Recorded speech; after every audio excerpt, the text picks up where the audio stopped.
We are live. Oh man, look at that. Yeah.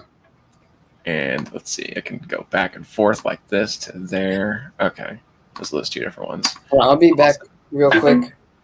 Yeah, no worries, dude. Got my guitar stand here. Trusty guitar stand. Yeah. Sorry for the noise. Just proper music. Guitar stand didn't want to cooperate. Okay, hold on, I'll be back. No worries. All right. Check. Okay, awesome. Turn that down. That up. Okay. Righty. Welcome to the live stream. We see there's one viewer. Bear with us. We're just getting things set up here. Running a little behind. Okay.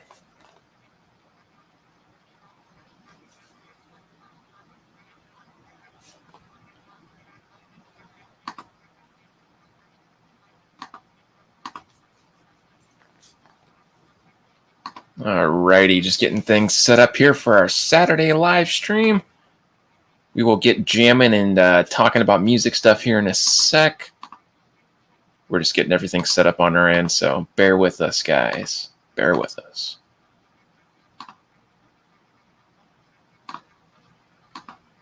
Zoom in for right now. Welcome back, sir. Okay. All right. Saturday live stream. We are here with the super talented shred maestro, Tyler Shep. This dude's 13 and can shred my face off, apparently. No. Man, it's pretty insane.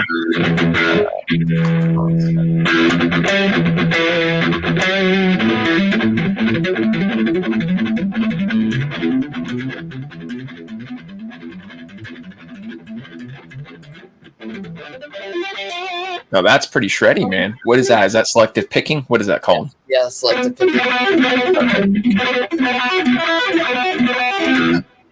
What the heck is that? Like, how do you do that? So it's the pick. You do it. You try. Pick. And you're picking on what, your G string? And then tap 4th fret G string with this hand. Then 5th fret D string with this hand. And then with the pinky, the 7th on the A. Oh my goodness. Okay, like arpeggio. Yeah, and then go. Look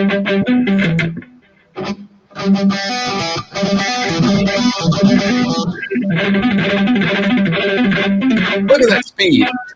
That's crazy. That kind of selective picking. I think I'm getting a phone call from Tosin Abasi, and he says he wants his fingers back. That's ridiculous, dude. How long did it take you to do that? I saw the technique, and I just... I don't know how long it took me to do that. Just mastered it in like, what, a day or something? Overnight? I think so.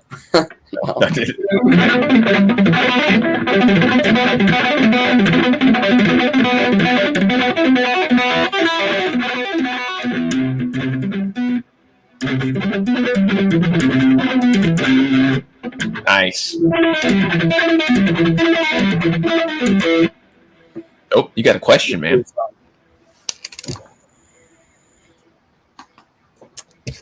Who is Tyler most inspired by? Oh, yeah. Okay, my favorite guitarist is Manuel Gardner Fernandez. For sure. Definitely inspires my guitar playing. You know who that is, listener? I have no idea, dude. I'm too old. Who is that? You got to educate me. He's a lead guitarist and singer of the band, prog metal band Unprocessed. Oh, okay. I've heard of that only because of you and like maybe one other person that brought up Unprocessed to me. Yeah, it's crazy how soft and heavy they could get. It's like they got a song that's like this ballad, and then their most recent song is straight up blast beats. That's funny, man. What's your favorite Unprocessed song? Thrash. Man, process one of them. I don't know what else. All in process songs.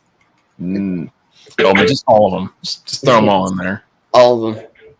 That's funny. Let's have all of them.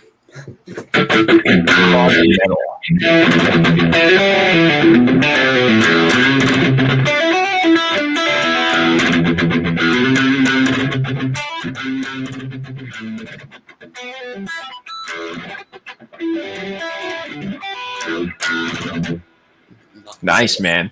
That's pretty shreddy right there. Heck yeah. Okay, let's do some jamming now. Hey, so, what genre do you want to jam? We're gonna do like Meshuggah style. I'm gonna do like a Meshuggah style, kind of like background, like the.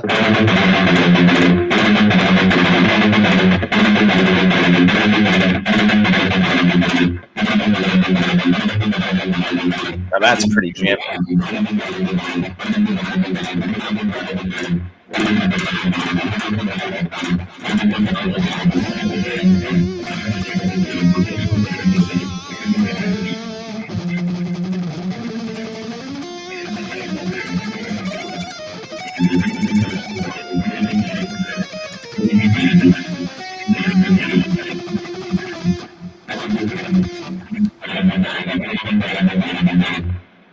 Yeah, it's fun. Oh man, now that is some pretty chuggy riffing right there. I'm not even sure what to play over that. It's so modern, right? I'm like, what the heck is that? So, what was the first song you ever learned how to play, and how old were you? Oh man, it's hard. Let me think.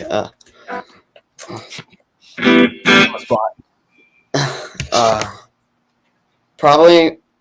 I don't know exactly what's the very first one, but I guess like Back in Black, a simplified version, like stuff like, or hold on, what was it? Hold on, yeah, like, or no, that's not the chord. What? I don't even remember what the chord was. I think it was like what, E, D, A.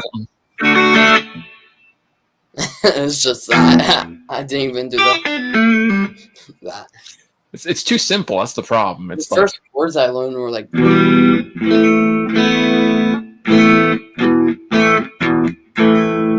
fast car. Oh my goodness.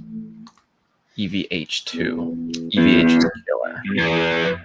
Deep brother. Yeah. What's up, Jason? Dude, that's awesome. Now, cool. How old were you though when you first picked up a guitar? Like your very first time? Like 9 or 10. I guess. That's crazy, dude. And like you just evolved like over like a certain period of time. Like when was the day you realized you could shred and stuff? Like how old were you then?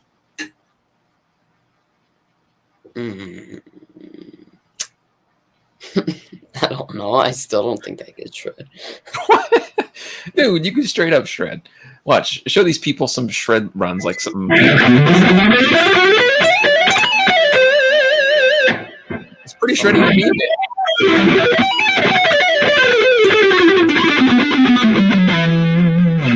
Oh, something like that. Ridiculous.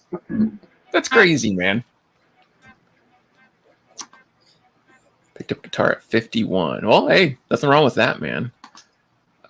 What size guitar did he start with? Good question. What size guitar, Tyler? The first guitar I had was this one, but it was like too big for me, this one. Oh, it was like okay. Way too big. So then I got a 3/4 Yamaha acoustic, which is somewhere out there.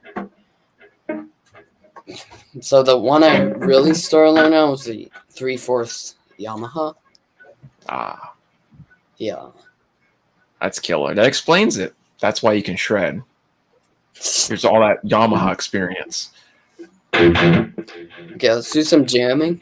Back and forth. I'll do like a little chord progression. Like.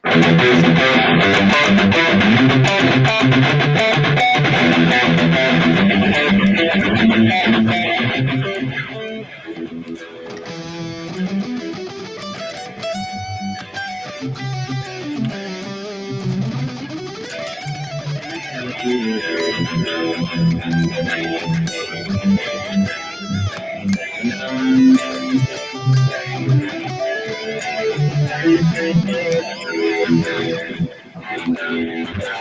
going to go ahead and have you take over and start doing some shreds. I'll give you a little jam here.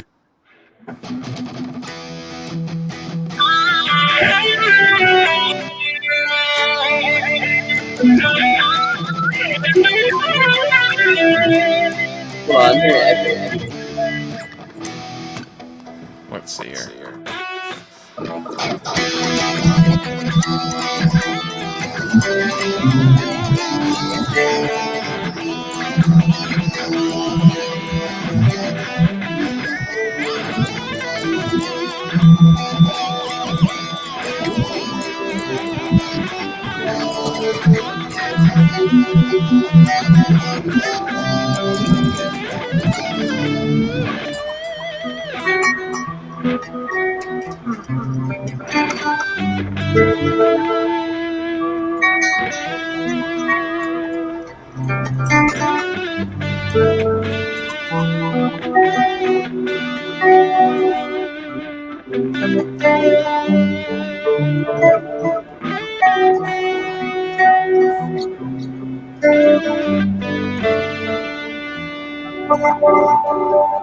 Okay, now I'm gonna do some rhythm.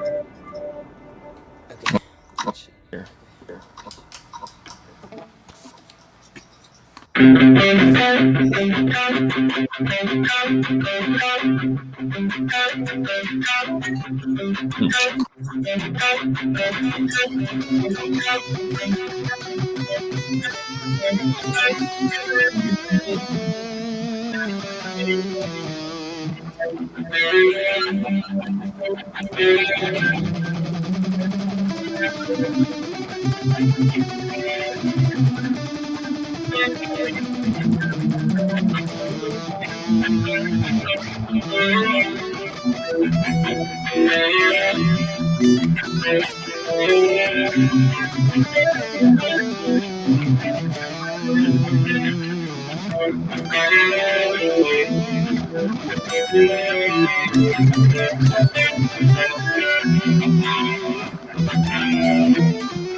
Let me turn that back on so I don't echo for you.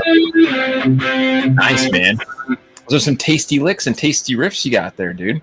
Appreciate it. We got a question. An electric guitar? Yeah, my Ibanez Micro. Ibanez Micro is like a blue micro. It's like a short scale guitar. That was my first electric. Gotta love the names of these things. The Micro. What is that? Wait, it's a micro guitar. Oh, what's next, man? The micro. The double micro. Double micro. Sweet. When? 2021, I think. 2021, first electric. That's crazy to think, dude. Now you're in 2024 shredding. What the heck? Gotta say, man. So are you all self-taught or what? Did you have family that was involved in music, or how did that work? When I first started, I had the group lessons, which I learned like very basic stuff. I didn't learn that much, but then let me think. Okay, so then I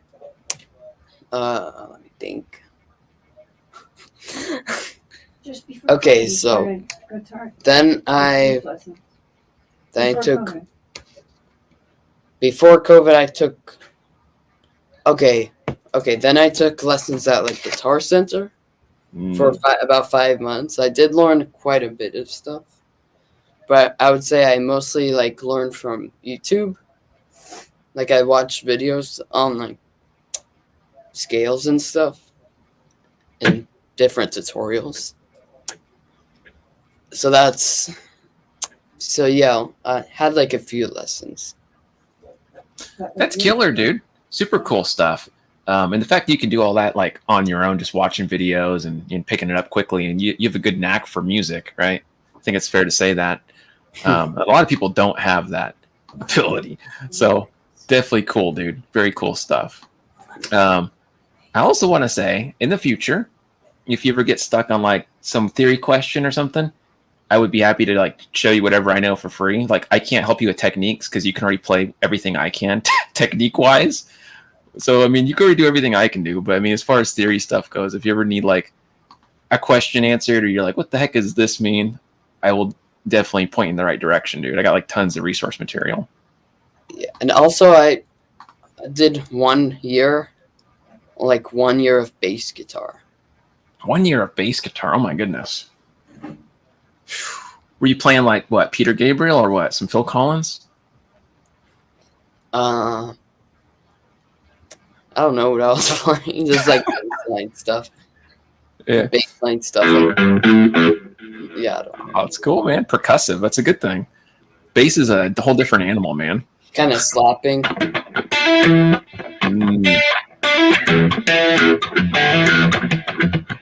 Yeah, and then that helped me learn thumping quicker.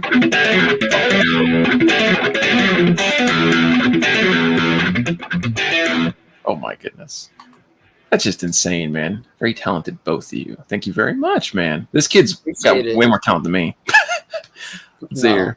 Like I listen to your songs and they sound like you could open for intervals. Maybe if I was like the Walmart version. What? Walmart brand, great value. The bass. I don't know which one that is. You've been thinking about bass 6? Like a 6-string bass, you mean? Yeah, I have a 6-string bass. Oh man, that's a freaking huge bass, man. It's heavy. I bet. Making a way across the fretboard on that thing's got to be a nightmare. Like one of the lighter 6 strings too. And still, is it really? Yeah. Oh my gosh. In between a guitar and bass. Well, I bet. Okay, let's do some like clean tone kind of.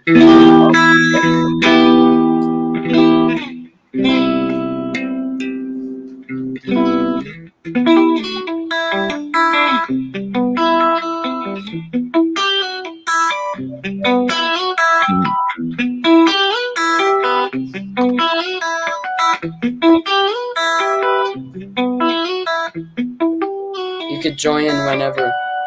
That sounds good, man. That's very nice and relaxing. Let's see what we got here. Let me turn off my echo.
Oopsies.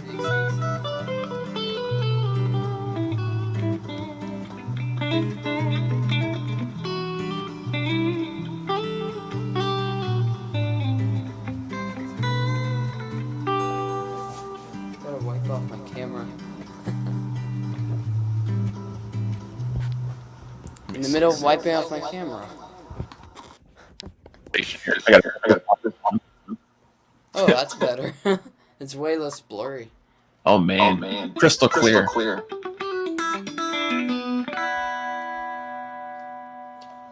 Let's see. Audio up a bit.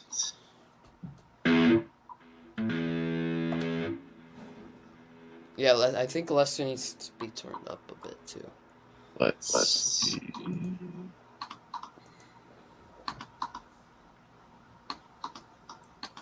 And then is your echo cancellation off, Tyler? Mm, Because I hear echo going on. there we go. Yeah, there we go. That's the downside of these streams, guys. We have to flip through like 50 keys you guys don't see. Yeah. True.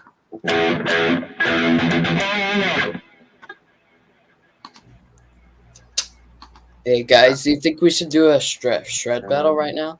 Shred battle. Like sounds like a Jared Dines right there, man. Shred Wars. Oh man. All right, there we go. I'm gonna start off doing rhythm. You do lead. All right. Yeah, let's get this. I'm gonna give you like a backing track, man. Let's do like a modern track. I need like the genty stuff, right? Yeah. We'll pull up something like that and you can jam over it.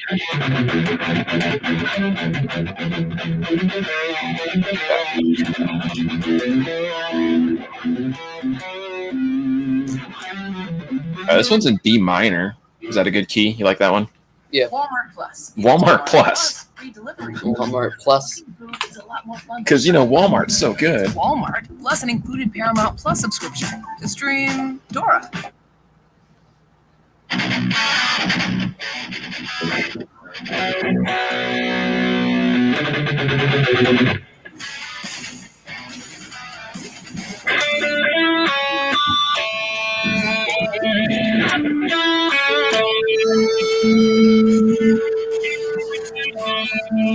We should do like harmonies.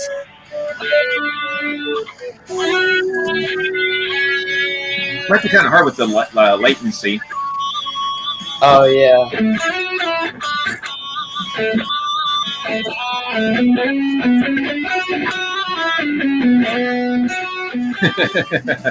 That's funny.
Hey Lester, I think you should turn echo cancellation off. Oh, let me see it. Let's put that up there. I would totally be using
That's good news.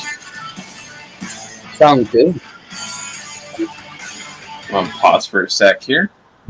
We'll get a new track up here in a second. Audio's not coming through very well.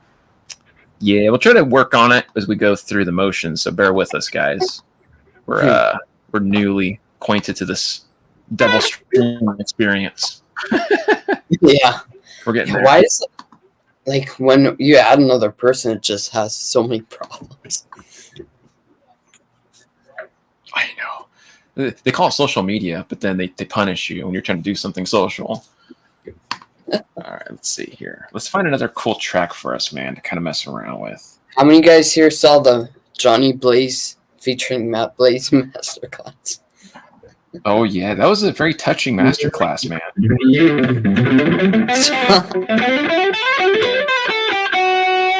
Apparently, they did like some really, really like apparently secret type stuff that was like, you know, Egyptian based and alien based and all kinds of other bases that you can think of. Very strange. I was trying not to laugh the whole time. Yeah, it's hard with Johnny Blaze, man, because, you know, he's kind of a weird guy, especially since he spent a lot of time, you know, living on islands and eating like pork rinds and stuff. Yeah. So that'll do it. But let's see here. This is going to be a D minor track, apparently. Minor, cool. And then feel free to like turn your echo cancellation off when you solo over the tracks, and I think it'll come through a little bit better too.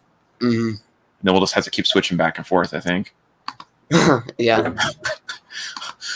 We'll try. So I'll let you shred first on this one. Let's see what you got, man. This is all you here. Thank you. Okay. If we could get a silver. Oh, there it goes.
That sounds good, dude. Can you turn your amp just a little bit? Yeah.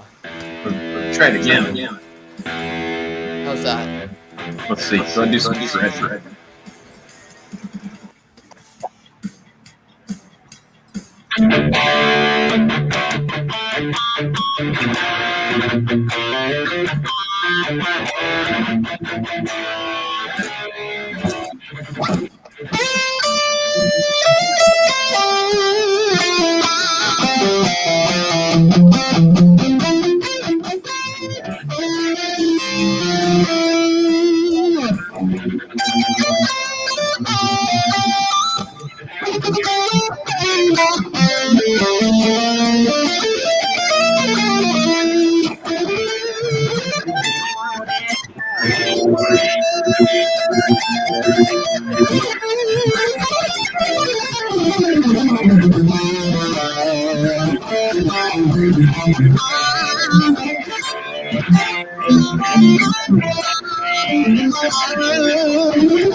All you, man.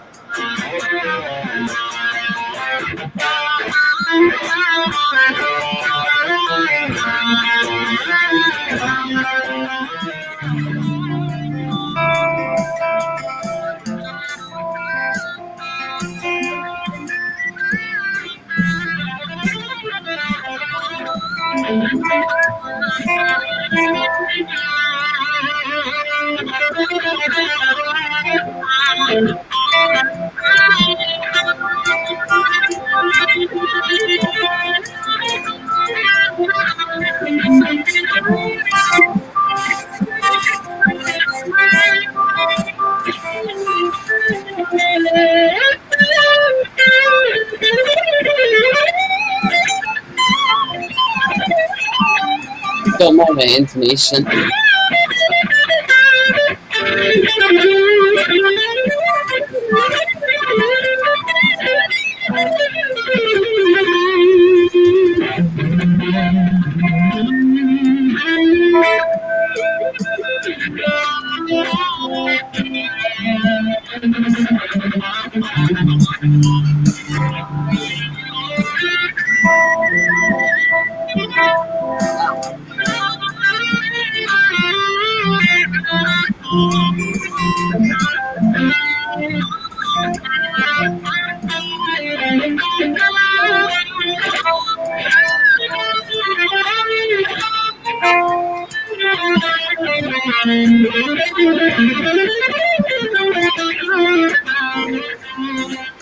Go now.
All right, you go for it, man.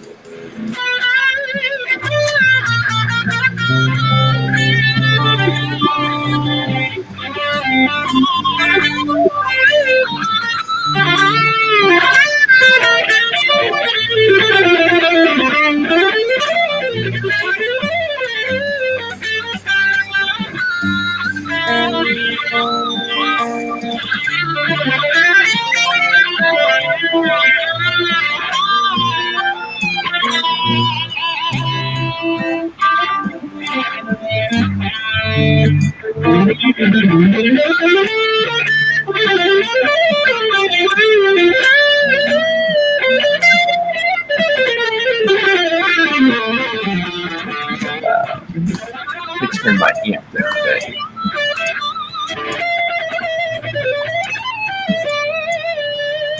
See if this fixes that. Wait, did the backing track in?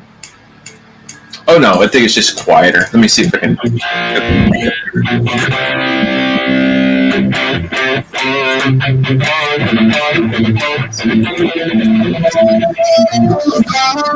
Does it sound more even D side?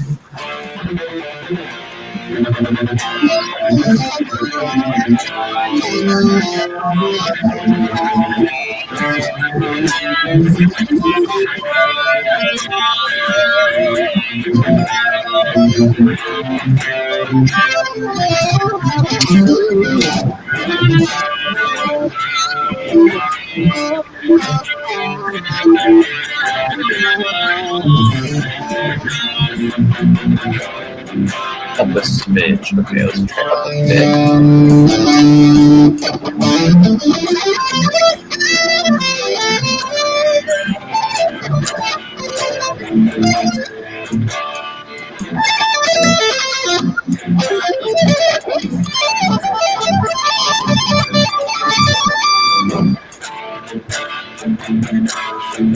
There it is. Okay.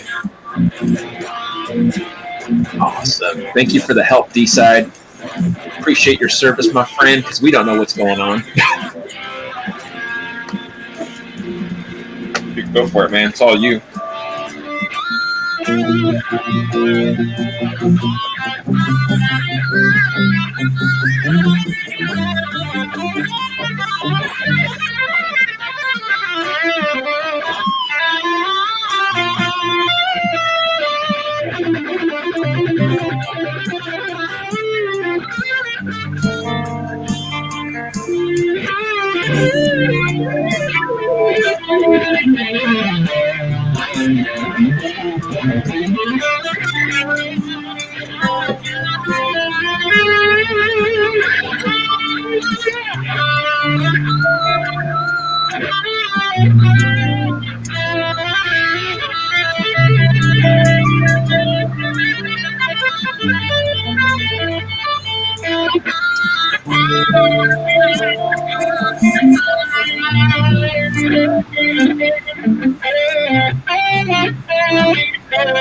go.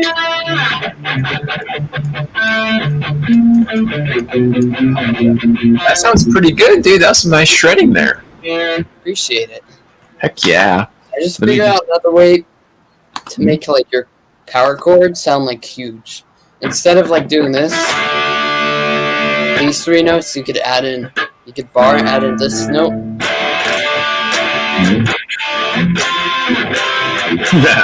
Isn't that cool?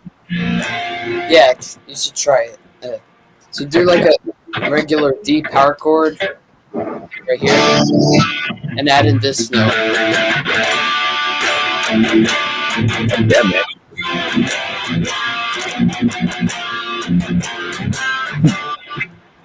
The reason that sounds so cool too is because you're playing the fifth, just an octave lower. Yeah. And if when I have my H string, I could drop the string and bar all three things. I bet that's heck out like deep sounding.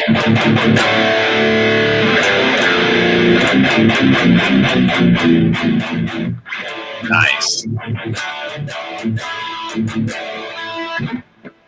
could even do it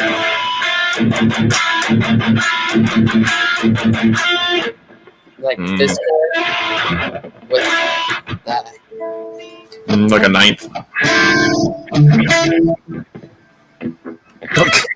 Got a big old stretch in there. Let's go the whole cross, the whole fretboard. Like your pinky just comes off the hand. Yeah, try 12 to 24. Oh my goodness. I don't even have 24 on this thing. I just have up to 22. I can barely make that. That's crazy, man. That's the speed run to carpal tunnel syndrome right there. Oh, knock on wood. I'm at the age. Hopefully not. Be young to avoid these issues. All right, dude. Show us some crazy polyphia, like crazy stuff that you like to do.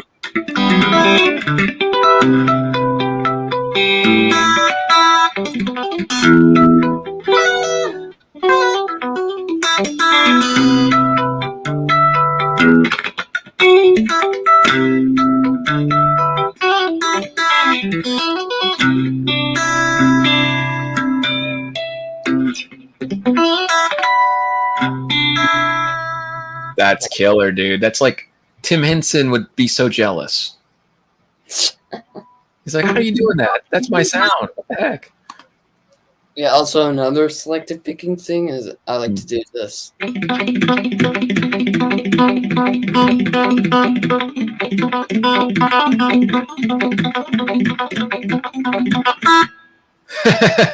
That's crazy, dude. Like Is that similar to the one you did earlier? Is that slightly similar?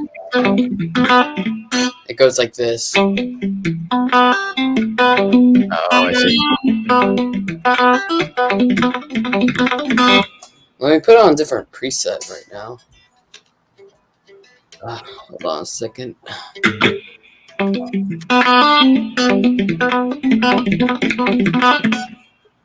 Let me put in a better preset. That's interesting, man. Yeah, I have no like selective picking skills at all, so you're going to have to prime me on that. Here's a better preset.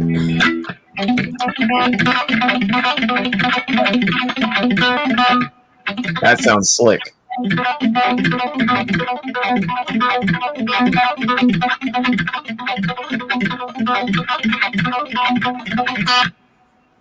So I'm going insane. Yeah, I love that selective picking. Like,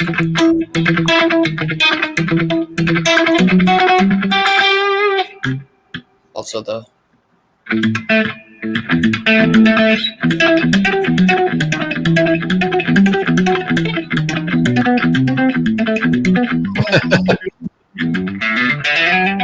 oh my goodness.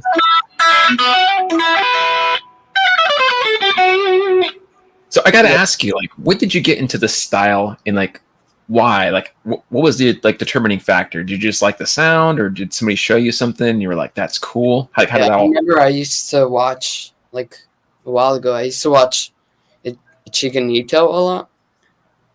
And then, like, Tim Henson came up. And then I was like, oh, it sounds so cool. And then, like, bands, I started discovering bands like Unprocessed, which is my favorite band, and like Animals Leaders, and kind of wanted to do that. That's awesome, man. Yeah, that really changed the game for a lot of people. You know, like 10 years ago, right? Like when I was first starting to teach, is when that whole what they call it proggy stuff started coming up, right? In the music, and about 7 years ago, it got really popular. So people were coming in asking for lessons and stuff. And every once in a while, I'd get a guy that would want to play something like that. And I didn't know what the heck that was. And I'd tell him, like, dude, I don't know what that is. Like, I don't know how to do that. And he'd be like, really? I'm like, yeah, I don't know what that is. Well, the boss said you could do it. I can't do that. Yeah, I think the prog stuff started, like, coming, like Bleed by Meshuggah. That's prog. That was released 2008. Oh, okay. Well, I think Pink Floyd is considered prog, so I think prog has been around for a while. But it's like, I guess it's developed more later. I'll say. Yeah. Went like mega prog. So to the selective picking things, man. That's insane.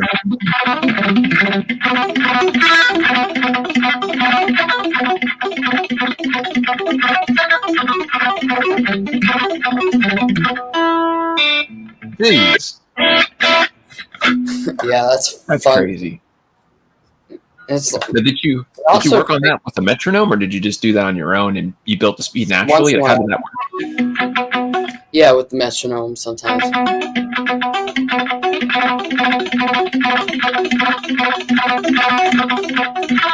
This kid's gonna rip my face off a shred. It's just insane. You guys also, see that? Thumping. So, yeah, I'm gonna teach you how to thump right now. Okay. You're gonna teach me how to thump? Yeah. Oh Yeah. Okay. Right. So, what you're gonna do with this? Just drop Get rid of it. the pick. Get rid of Don't it. even need it. Make a fist. Okay, make a fist.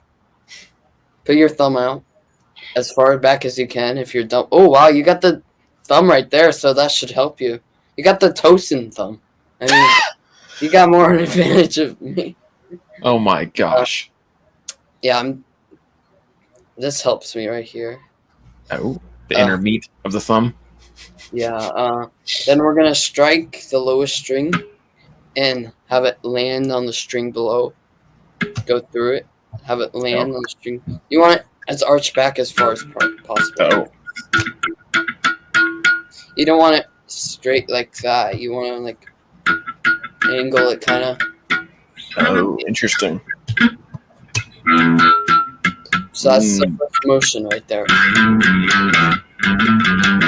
And then the next one is once you've done that and you land on the other string, go back up.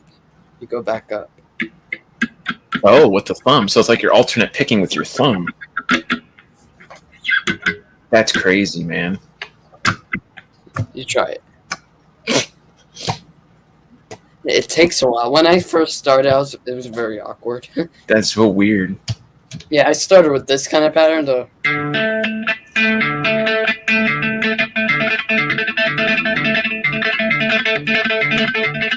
And when I started, I was like something like that. Oh my Now you gosh. got this motion right here. Next on the next string or the same string, but in this case the next string, we're gonna do a popping motion. We're gonna like pull from underneath. So it's down, up, pop the next string. Oh, I see. Oh my gosh, that's so weird. To go down and up with the thumb is bizarre. You want to make sure it lands on the string below. Mm.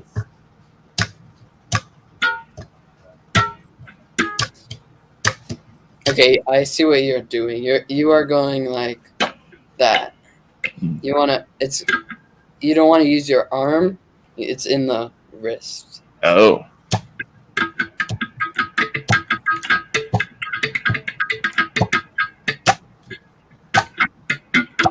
Like this. Like this. You don't want to be doing that. You want to be doing. Like that motion. Yeah. Oh. Yeah. This new modern style is gonna rip my arms off. Or hands, I should say, probably the hands first. Oops. So you want to go down, up, and then next string you pop. So.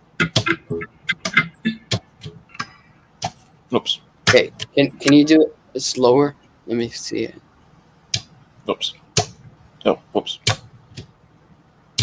How do you come back up? Do you use your thumb or the whole wrist? I do it like this. Oh, okay. So you're kind of rotating up with like this.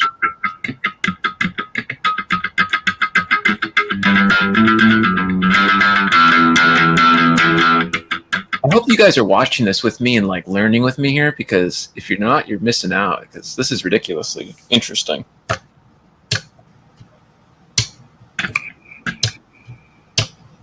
Oh man. When you thump, you want to get your pointer ready, so you want it kind of make a thumbs up. Oh, thumbs up. Okay. That, yeah, and then go like your thumbs up, and then go so, and then your pointer will be ready for the pop. Okay. And are you popping up on the G string or the D string? A string. I'm going Oh.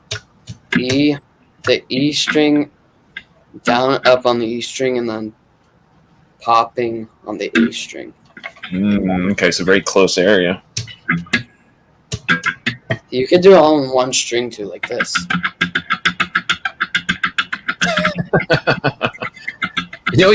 That reminds me of Guthrie Govan.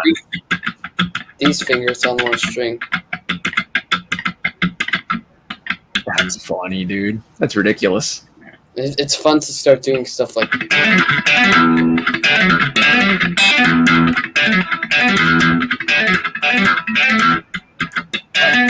I'm going.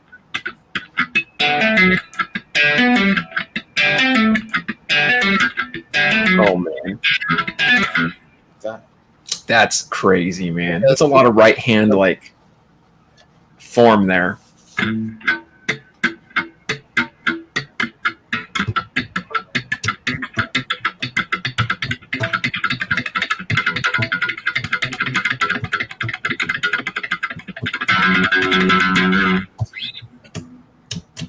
Oops. Nope. Oops. My thumb has a mind of its own. Cooperate. Okay, I see what you're doing. I think you're going something like Mhm. that. You want it to be all in one kind of motion. So Oh.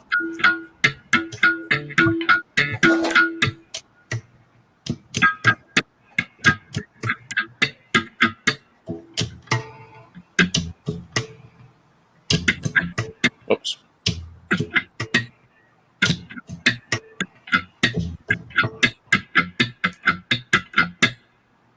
like this.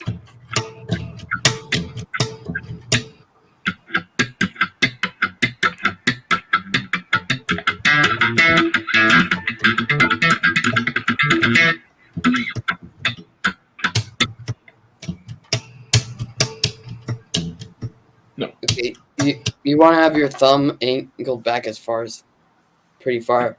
You don't want to go thump like kind of like this, or I else see. be kind of hard. So you want to like angle kind of like this. That's strange. Oops. Can I see where you're resting your arm on the body? I'm gonna say you're going like that. Okay. Now, let me see. So you're right here. Okay. So yeah, where you're resting it, that's fine. So Oh. this is how I'm doing it. This is how mine looks. Like that.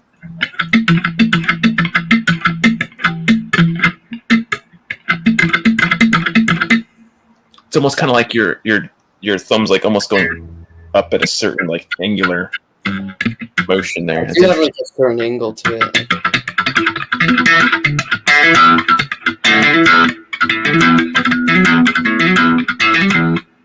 That's funny.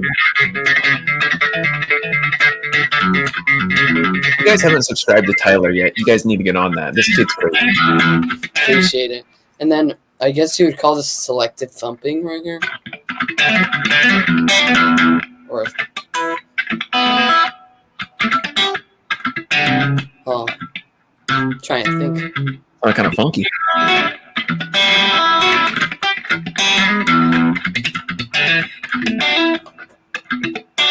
You could add your ring finger in there too.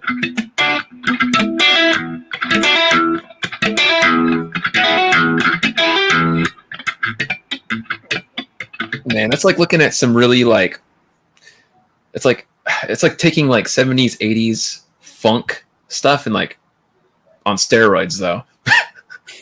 It looks like. That's insane.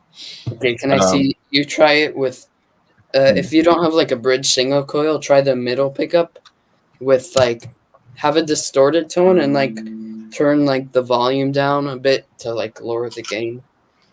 Let's see.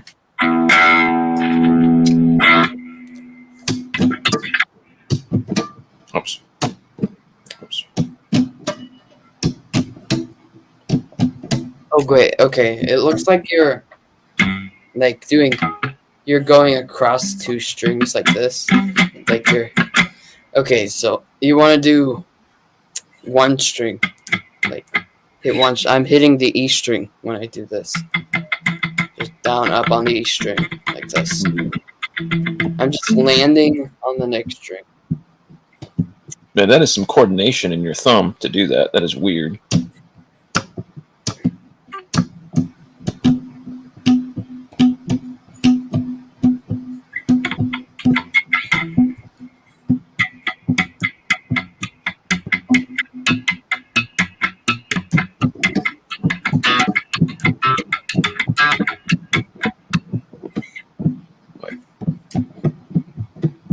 Oops.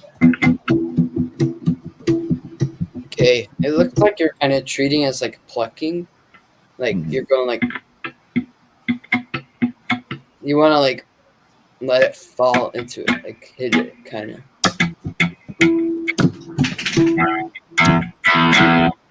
And you want to make sure you have the same velocity as going down as up. Oh.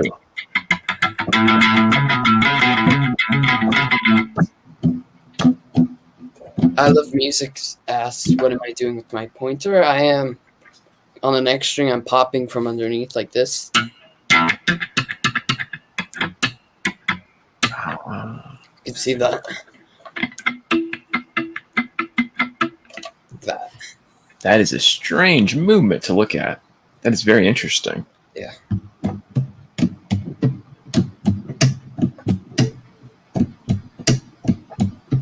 Okay, can you do it really slow? Let's see. Oops. Yeah, it's hard to land on the next string. I think my thumb's going too far. Oops. You want to like really strike the lowest string. You don't want to be putting too much force. You want to really like be as precise as possible with it. Let's see. Instead of going like that. Okay, I think you're going like this. Are you going like this? I think so. Is your wrist resting on the bridge? Slightly above it, yeah. Like just right. Yeah, there. don't do that. You want it totally floating. Oh. This. Look. If you rest it, it's kind of like awkward. You know, it's like kind of hard to. So, not having on the bridge will help. So you want That's strange, man.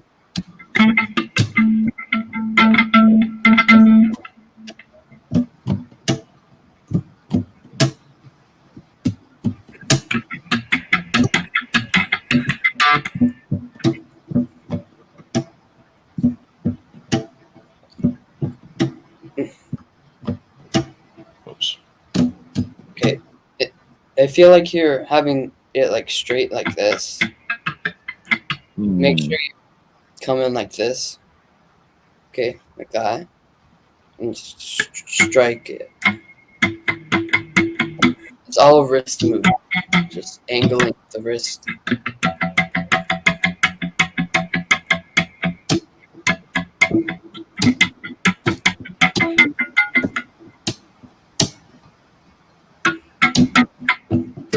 Oops.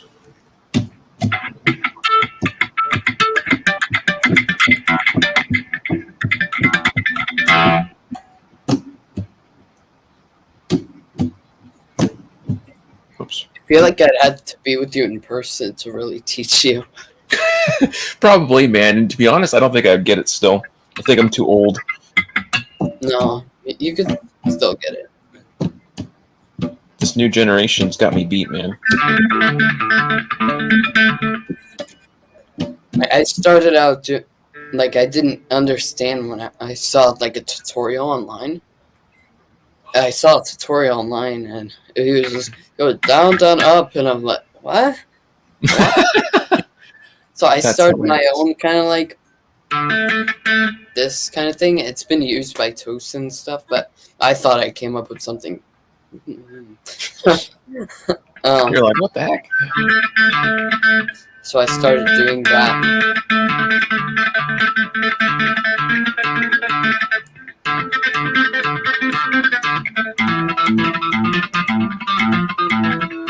That's interesting, man. You know, you would excel at something like if you ever took flamenco guitar or like classical guitar, because you already have a lot of stuff like that or something like that. Yeah. I can't do flamenco at all. I did classical a little bit, but not flamenco. I've seen people do that, and it's just like what you're doing with the thumb movements and stuff. So strange. A lot of coordination. You like hybrid picking? A little bit. I'm not great at hybrid picking. I've only been doing it like maybe a year and a half. I'm old, dude. Like it took me forever just to figure out what was going on. But yeah, I don't do a lot. I'm sure you already know right now, but mixture between picking and finger picking, like the kind of.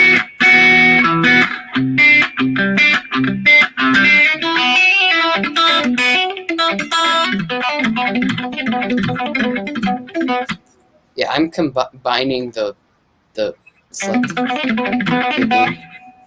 Oh, I see. You're mixing it with the hybrid. Also, it's lick. I've tried to tell you about it on the stream, but it just looked like a bunch of crazy numbers, and you're like, I don't know what to do with that. So this one. Hold on, I haven't practiced that one. Hold on.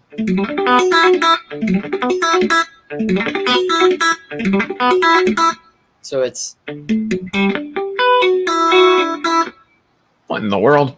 it's selective picking right here, and then hyper picking there. Sweeping harmonics right here.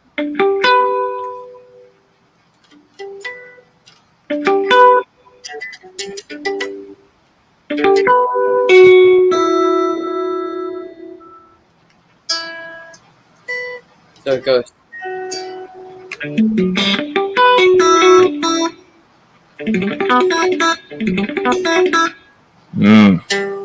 Okay, so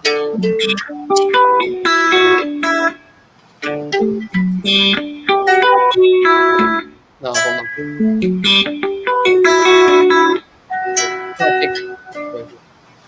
on.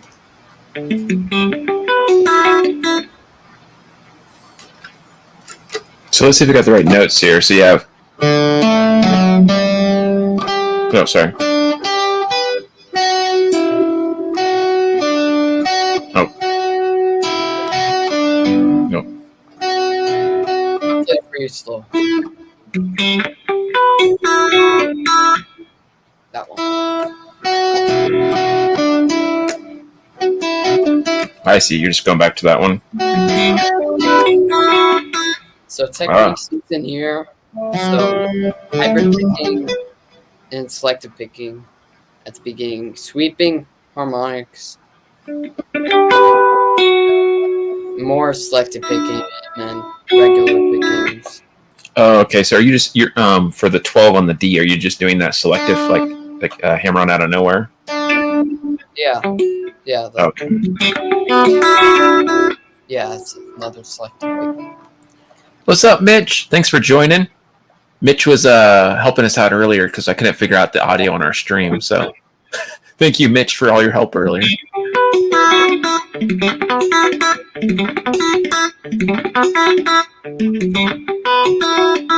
I remember I was trying to come up with this. I was trying to come up with something like it's that kind of like unprocessed style stuff, but like not exactly their stuff. And I was trying to come up with that. And when I came up with that, I was like, well, I got to learn how to do this fast. And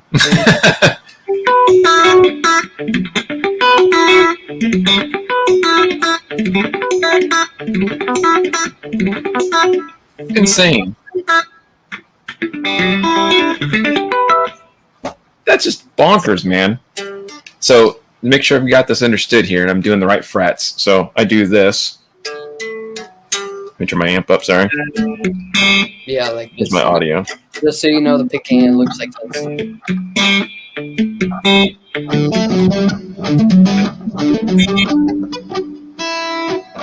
Okay, for this note, this is selective picked. Oh, I see. So it's sweeps harmonics, and then this is selective picking, and then back to picking, and then selective pick right here, and then hyper pick right here.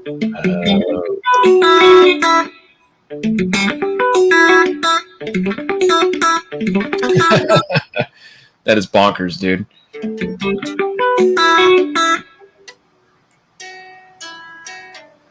Okay, use your. What fingers are you using for those? So you're going. I go like this. Pointer and ring. Ring. Wait, no. Yeah, ring. Pointer. Pointer. Right here.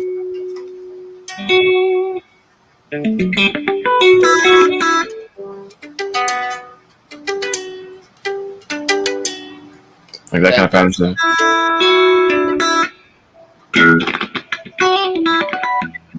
Oh my gosh. Definitely Tim Henson sounding Mitch. You're right about that. That playing's more inspired by Manuel. I guess you'll see when you listen to him. Because he does more like the percussive strumming that Tim doesn't really do, like the... Oh, I see.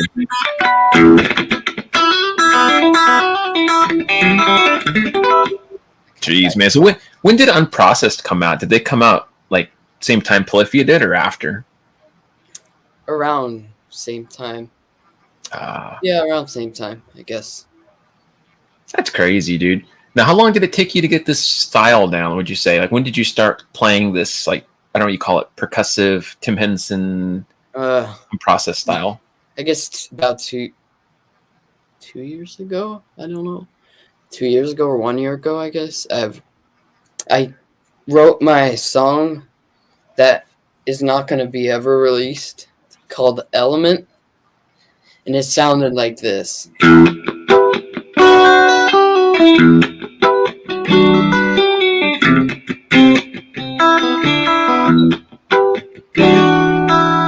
So it's kind of like simple version of it. It's nothing really crazy.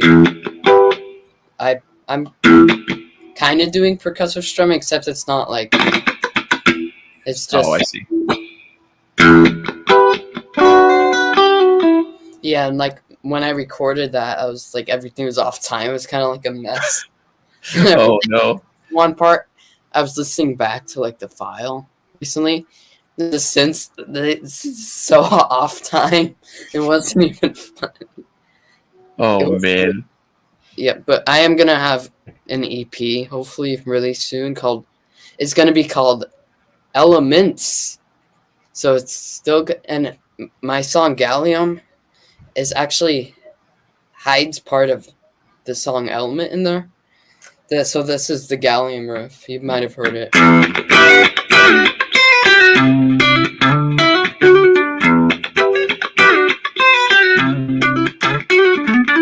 Right here.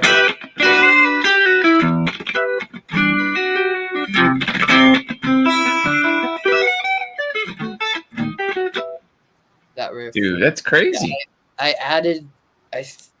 added it in a faster way and with more like percussive strumming to it. I just wanted to sneak it in there somehow, kind of. That's killer, man. So is there like a timeline on when we can expect this super crazy cool EP to come out? I don't know. It just has to be mixed and mastered.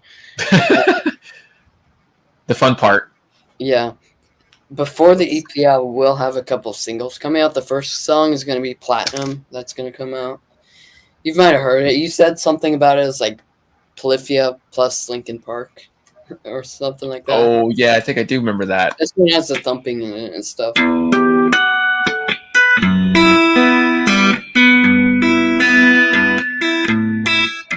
Sorry, I messed up.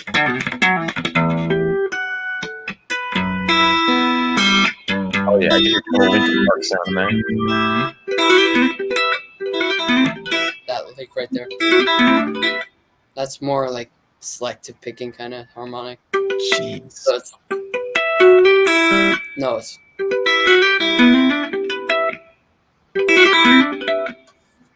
This is just nuts, dude. And when I hear that main riff, I knew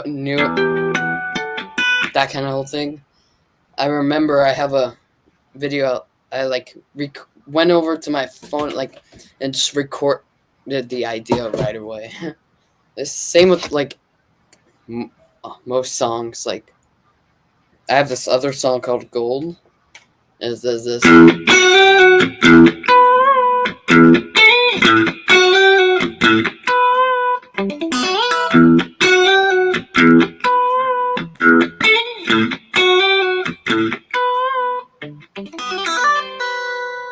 There. And the hardest part of the song is this part. I'm very proud of what I wrote for this part right here. That's how it goes.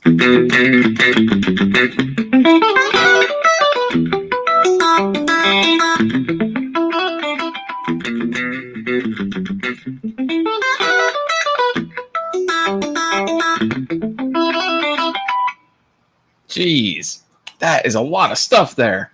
It's very hard. I don't know how many takes it took me to record that, but it was a lot. And it wasn't even in one take. I like chopped down the sections. Like that was the first take, and then I record. And then I record. And then I record. And what I didn't want it to just be a boring kind of thing. So, which each part, the first one's panned in the center, the next one's like panned to the other side, and then panned the other side. So when you listen to like headphones, you'll hear it like switching sides. Oh, nice, dude. Yeah, that's killer. That's very hard. That part, I always struggle with it. I'm even struggling now.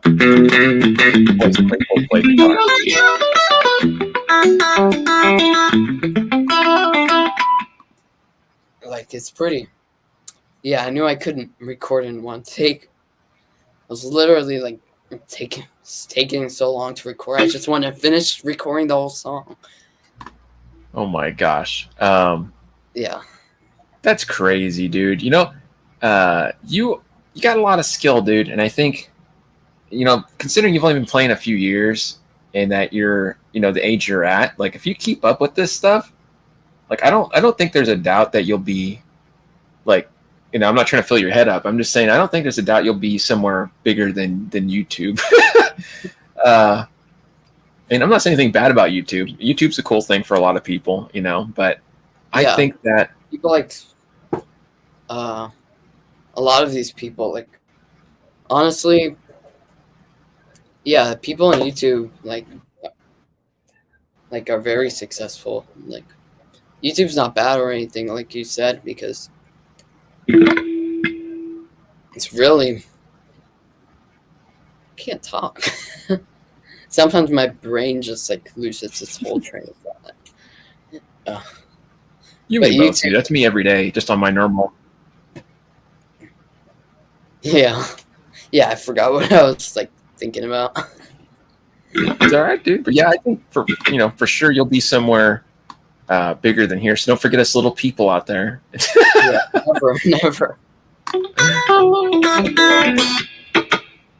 Yeah, also, another part about that riff is like, hold on, let me think. This part, I should have written it like this, or something like that. But I went down, down, down, down. So it's kind of weird. I should have like alternate picked that. But honestly, it's fun just sweeping all that. Yeah, lesser songs like that song Nimbus though.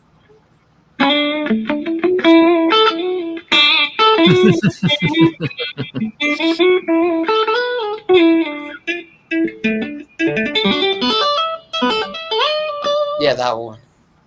Yeah, and the fact that you did that by ear, like I can do stuff by ear too, but learned it, though. I didn't do that by ear. Oh, dude, it's amazing though that you can figure this stuff out.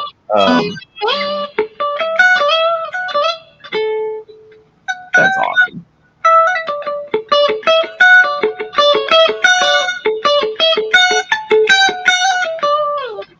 What's the next part? I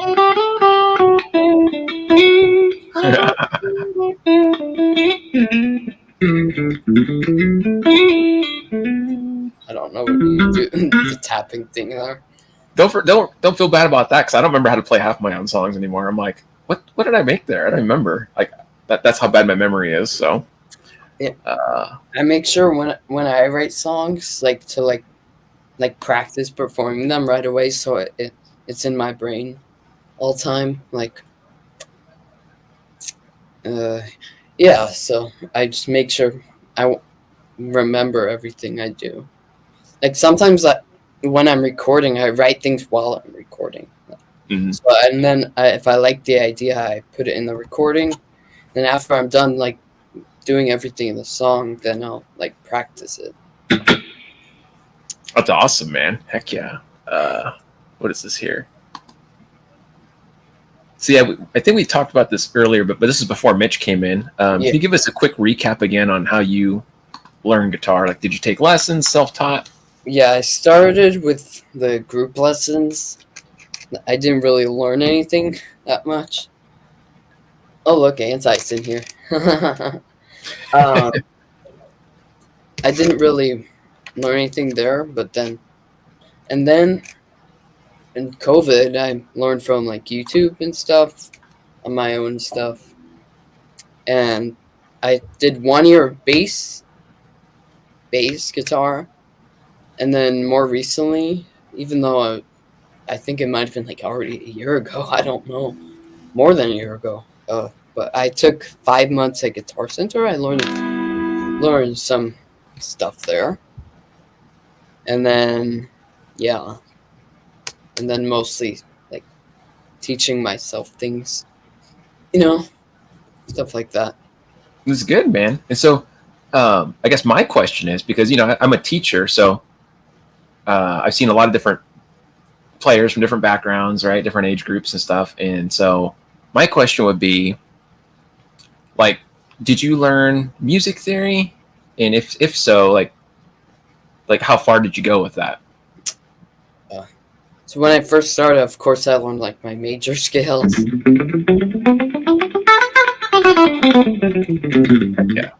Yeah, that's pretty much what I use when I'm doing my like the kind of like fast stuff.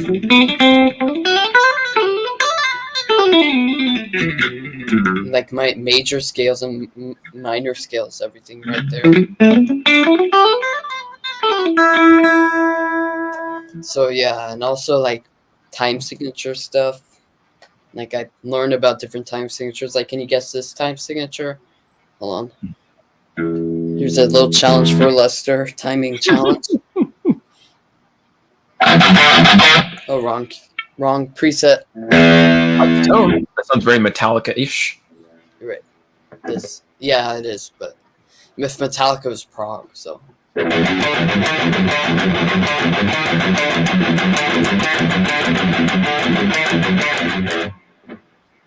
Interesting. Was that like? I'm not really sure what that is without like hearing a metronome. Was that like a 9 something or a 5 or what is that? That is 11/8. 11/8. Oh, that's weird, man. You could also hear it if you want in like a kind of 6/8 kind of thing. If you do like metric modulation kind of thing, like instead of like,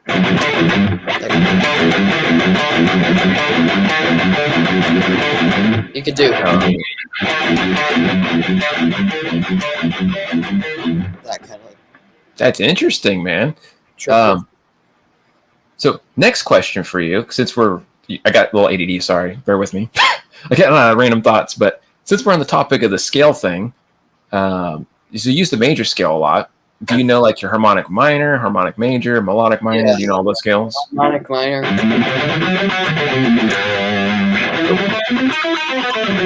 Yeah, I use that a lot in like eerie stuff. Heck yeah. That kind of. Yeah. Malmsteen's entered the chat. I recently learned like melodic minor and stuff, but I forgot what it was. Just think of it as like a major scale with a flat third. Yeah, something like.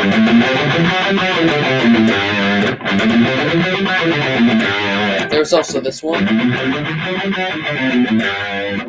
That was harmonic major or something. And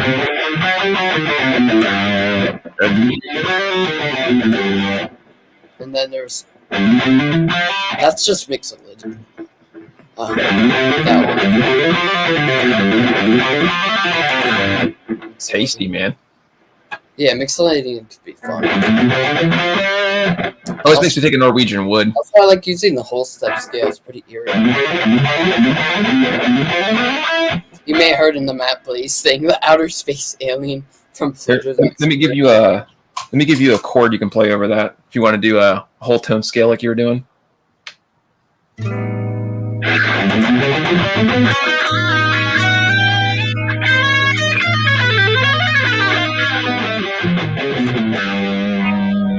Very alien. All the aliens are happy for that one. Alien sounds. Oh, that's Buckethead territory right there. Sounds like Rings of Saturn too. That's just bonkers, man. Oh my gosh. Let's see here. Has anyone played in it or with other people? That's a good question. So Okay. Mitch wants to know if you have played with other people or like bands. Or... I've went to a few like open jams like a while ago. It was kind of like jammed out, kind of. I've never been in like a band. I've been on this like float.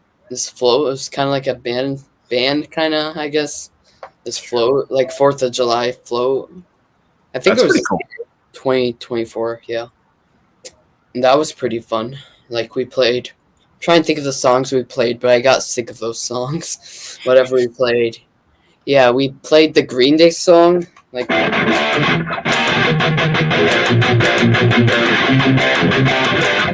was kind of bored with that. Also the Metallica one.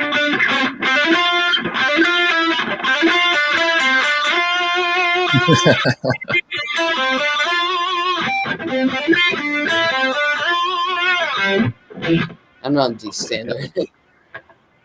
Yeah, St. Patrick's Day. I also did the Mr. Brightside. I forgot how that went, but it was weird chords. You got that right, my buddy. He was in The Void. Tyler did a really good job on that, by the way. That was a hard song. Yeah, that was a fun song. Just so you know, Tyler, that song that I had you play on, I had a few different jazz people and fusion people, and I sent them the track to that. And the jazz teacher, who was pretty renowned, told me that there was too many changes and he didn't want to mess with it. So you played a track. 13-year-old Tyler wasn't afraid. He played it and he made some cool melodies. And he stepped in when the other people didn't want to mess with it. So I actually did some selective picking in that song. And this solo right here.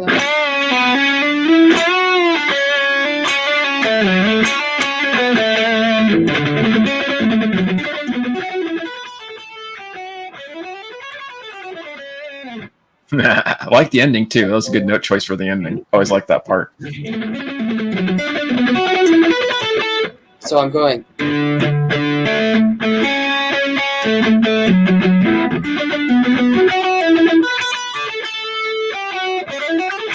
just regular alternate picking at the end. Yeah, I like that. It's very easy. Half step there. And then like the clean part at the end that goes switch.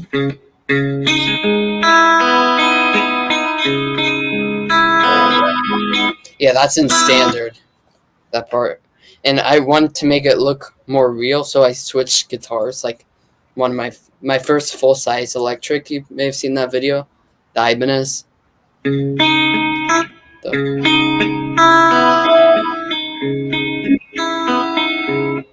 Nice, I like the tone too. Very pretty. Yeah, I even wanted it even more sparkly, so I used like the fresh air. Oh my gosh, that's funny, as sparkly man. as possible. Just heck yeah, all the good sounds, man. Yeah, that was a fun collab too. Definitely, dude. We'll have to get you some more in the future. Never stop being so lazy with my recordings. You're not lazy with your recordings. Oh, you'd be surprised, man. I get up and I'm like, yeah, I got all this stuff I got to do. I'll just do it later, and then it ends up being, I'll just do it tomorrow. So yeah, it's pretty unproductive sometimes, but yeah. I also noticed The Void is going to be the name of the album too, so that's like going to be the main song. Pretty much, man. That's I think a really cool song. Yeah, I think that's probably the most complicated one on the CD. So like, don't expect anything too interesting. Everything's gonna be pretty basic from then on. No, nothing. Anything that's instrumental guitar music is not basic.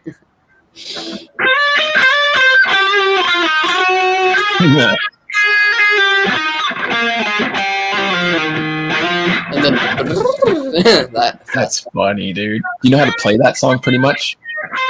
No, I'm just trying to figure it out now. Oh my gosh, it sounded like it.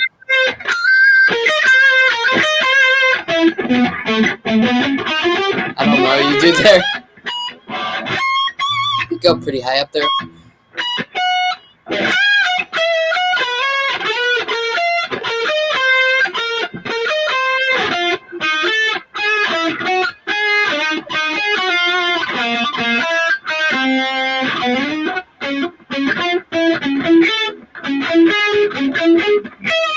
Oh no, you do something else.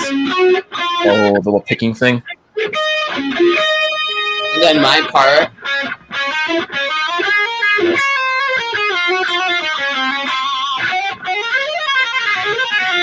And then you're trying to figure out Lester's song without listening to it. Level impossible. That's funny, man. Compared to the stuff you already do, my stuff's probably like a level 3. No. Wow, what do you do there? And then you do some crazy, like, sweet picking there. I don't know what you do. Oh, man. Yeah, that's just like a little run I kind of stole from like Marty Friedman. It's like a mix, not mix. Well, I guess you could think of it When as. you sent that to me, I was listening to it. I was like, whoa. Yeah, what is he doing? Why is he doing all those notes? No, not why. I was like, oh, wow, that's fast. That's funny, man. You'll notice too, I ripped off a lot of the same melodies in a lot of my tunes, like the one you just did. But I did that in another song too, like. Yeah, I know the collab with the guitar, the ball shredder and Guitar Max. When I was listening to it, I was like, wait, it sounds like The Void. Oh man, that's funny. It's yeah, like I run out of ideas. Brother.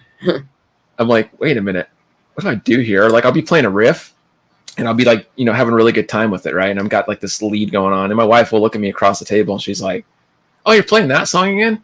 I was like, "This is a new song." She's like, "No, you just did that one like a few months ago." I'm all, "Gah!" Delete, redo. I'm like, all right, back to square one. It is okay to like add like melodies from other songs and put them in there. Like it's little Easter eggs, I've done that with a few songs. In my song Gold, it has like, hold on, 4 of my other songs put together in one little part. So, hold on, let me turn up. Should have just connected my foot switch. What song? That's from my song Beryllium. It's slowed down. This is from the song Gold. That's one song, and then I got another one right there, and then I got another one right here, and then I got another one that, and so all together it sounds like.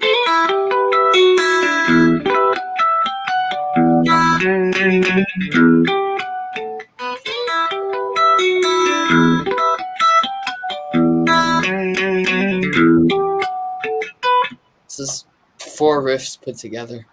Heck yeah, dude. That sounds good. Yeah, I thought that. I knew that's gonna be like the last song, the EP. So I figured, why not like put other songs into that song? Hey, why not, man? If it sounds good, right? Mm. What's up, 2 yards? Yeah, and then this riff right here. That's usually an 8-string with distortion, but yeah, that riff, funny. the 8-string riff. Dude, that's crazy, man. Yeah, you got some skills, dude, and you know the guitar pretty well. It takes people a long time to get there, and like even people that have been playing a lot longer than me sound terrible.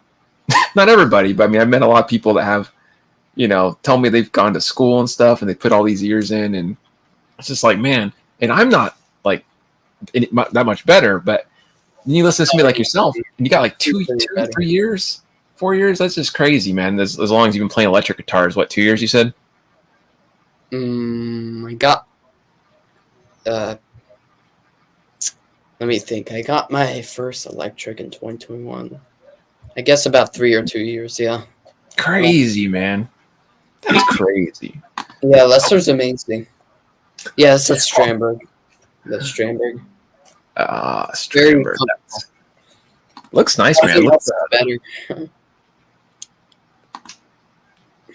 Oh, geez. Well, I appreciate you guys and your compliments. Yeah, Tyler can do everything I can do. without a doubt. I have like I said, no doubt of that. So in a few years, I expect you to teach me whatever crazy new stuff is coming out, because I'm going to need that. New genres coming out in like a couple of years, like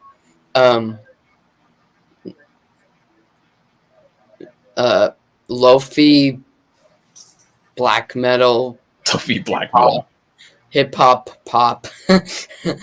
Poland edition. Yeah. That's funny, dude.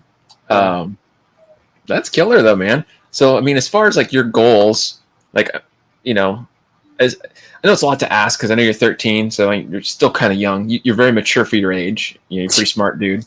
But where like what goals do you have for yourself now? Like, do you have like a current thing you're working on musically? Like, is there something you want to like reach sound wise? All the prog fans. You just want to be like at the like Tosin's level and unprocessed. Like you want to be able to like skill wise match, right? Yeah. Yeah, that's a good goal to have, man. And then like, do you want to be like your solo artist? Do you want to have your own band? I mean, yeah, I would love to have my own band. Like, I don't feel like I'm gonna be like touring that much. Maybe like once in a while. I feel like most of my stuff's gonna be like YouTube. Like grow my YouTube stuff like that. For sure. Okay, that's a good way to do it, man. And I mean, nowadays, there's a lot of stuff that you can do, especially at your age. Like, not to pressure you, but there's a lot of stuff you can do that like will get you a lot of attention compared to like some old dude like me or whoever else. But if you were to do like some crazy, like I think I mentioned to your mom about doing like Moonlight Sonata third movement. Yeah, this one.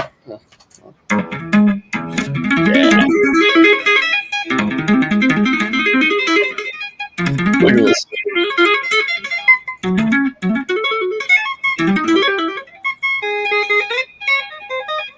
Heck yeah.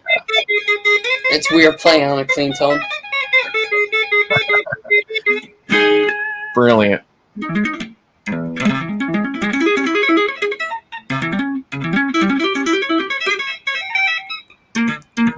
Ah.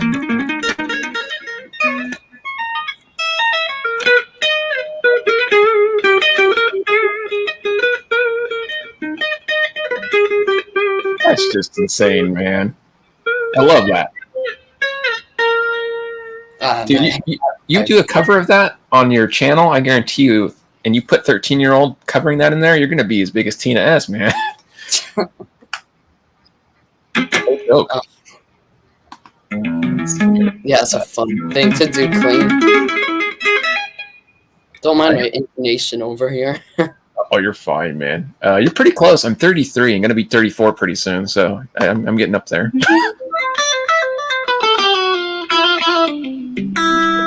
Oh, man. Appreciate that, my friend. That's true. That's 33 is not old at all. It's the new hip age.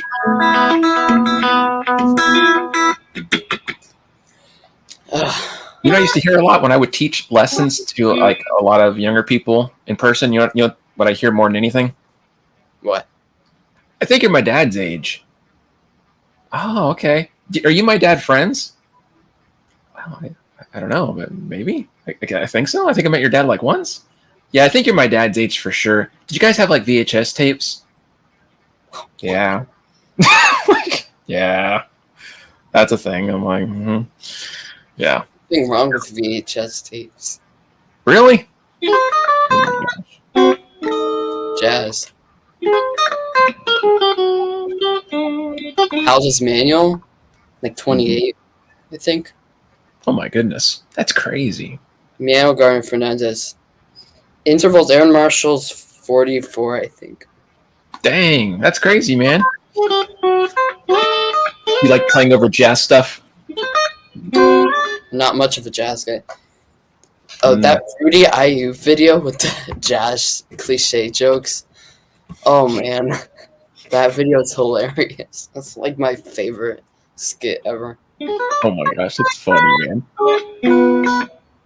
There's only 3 things you gotta like mess around with when it comes to like minor blues or like a minor jazzy type thing.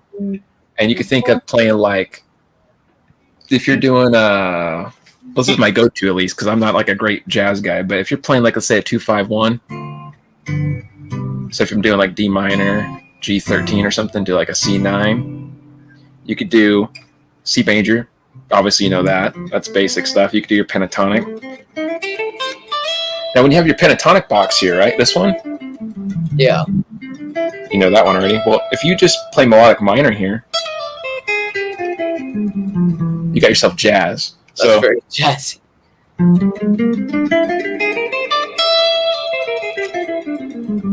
But if you only play it in certain sections, like if you're playing over the 2 chord with that, it works. If you're playing over like in a blues, if you're doing A minor, and you got like the 4 chord being in D minor, and let's say you do a 7 sharp 9 on the E, you could do that there too.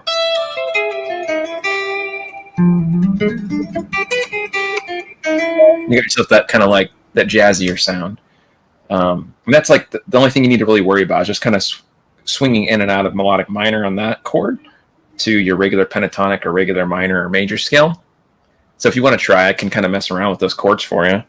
And if you want to do melodic minor here, it'd be like this. Or if I'm just playing it normal, I was going to play a lick.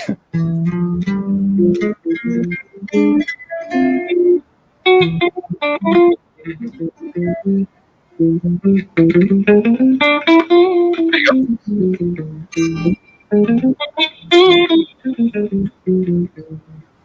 And you'll start on this E note here.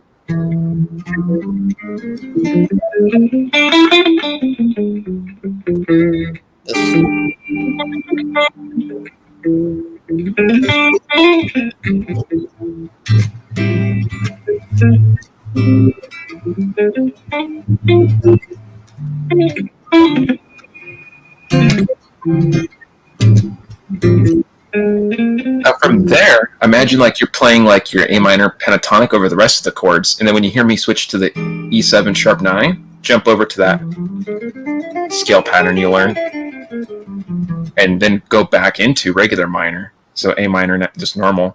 So.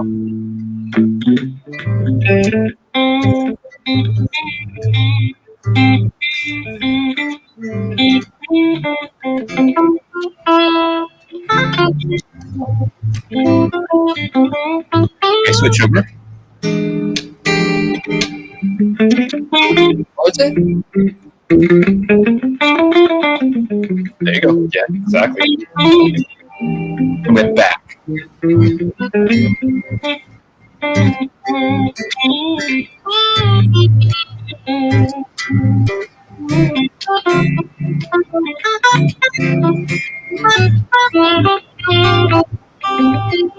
Okay, and switch over. Melodic minor. And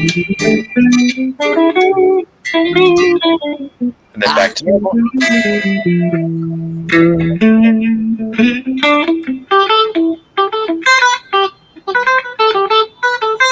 Now the technical term would be like if you're playing on the like for an A, right? You know, E's the 5th, right? So E would be the 5th note in A minor. Well, that would be considered playing melodic minor in the 7th mode. So it'd be altered scale, they call that. So that same shape you already were doing, and that's just going. Yeah. So you can think of that as the altered scale or melodic minor in 7th mode. It's cool. You can do that over anytime you're playing over the 5th chord, or you can mess around in major jazzy progressions. But I like it in the blues because it sounds kind of fusiony. Yeah. Just listen back to the day. You can make it seem like it's F. I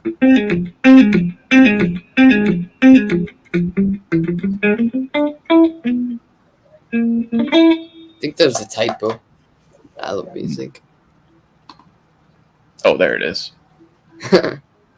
That's funny. Yeah, I would always be down. Song, for sure. I can't guarantee it'll sound any interesting, but I'll give you whatever you need. No, it doesn't sound interesting. Now, another thing you can do, off topic. Sorry, I got ADD, dude. So just bear with me. But when you're playing like like minor stuff again, right? Like let's say you're playing in the key of E minor, and you're using that bar chord shape. And you see me do this a lot, I'm sure, because it's one of my go-to things. And this also works if you're playing in A minor, because A minor and E minor can superimpose over each other. But so if you're playing, let's say, A minor, and I play E minor pentatonic, it works perfectly. Or you can use E minor pentatonic with chromatic notes. You see me do that movement a lot? One more jazzy. Yeah, chromatics always have that kind of sound. Now, if you do this here, and let's say you go like on your G string and you go like 7, 8, 9, so you're doing like approaching, and then you ascend your E minor target notes, and then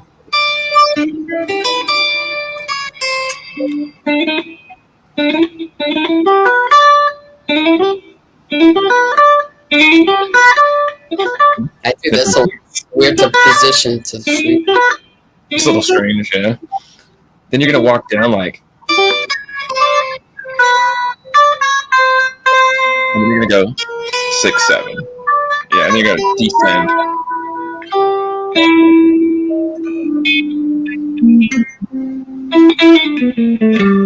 And then on the D string, you're gonna go 10, 8, 9.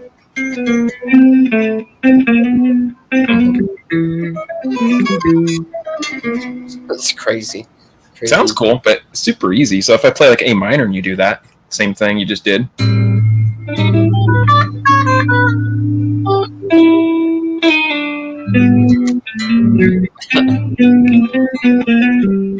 Something like that.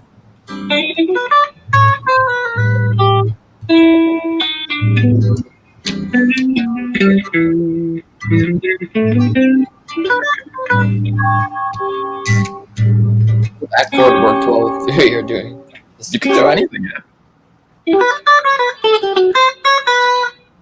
You could do anything in jazz. And then from here, right? Let's say if you're from like you got done descending through that, you could also like if you're on the E note, walk up to F, and you could play yourself something like.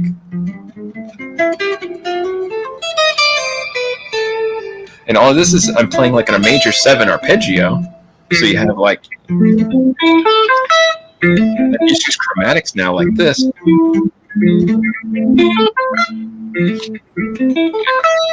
Adding that with the like that A string, I'll be like 8, 10, 11, 12. That's weird. I don't use 4 fingers often now that I realize it. I never used to either until I saw like Max Ostro and Tom Quayle, and I was like, oh, I never thought of doing that. And on the G, you can just go 9, 10, 11, 12.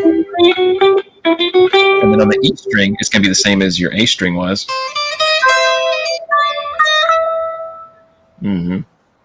And you could use this not just in jazzy context, but like if you want to play like, like a lick kind of idea.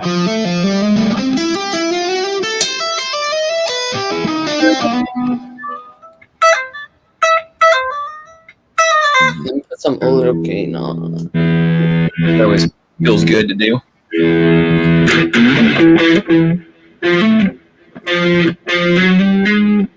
What was it? Mm-hmm.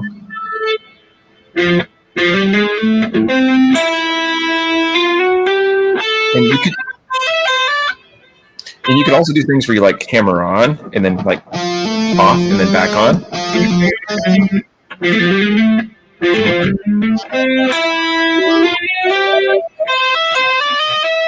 There you go. Kind of a weird thing to do, but Yeah, that's just type of I get. Like a legato.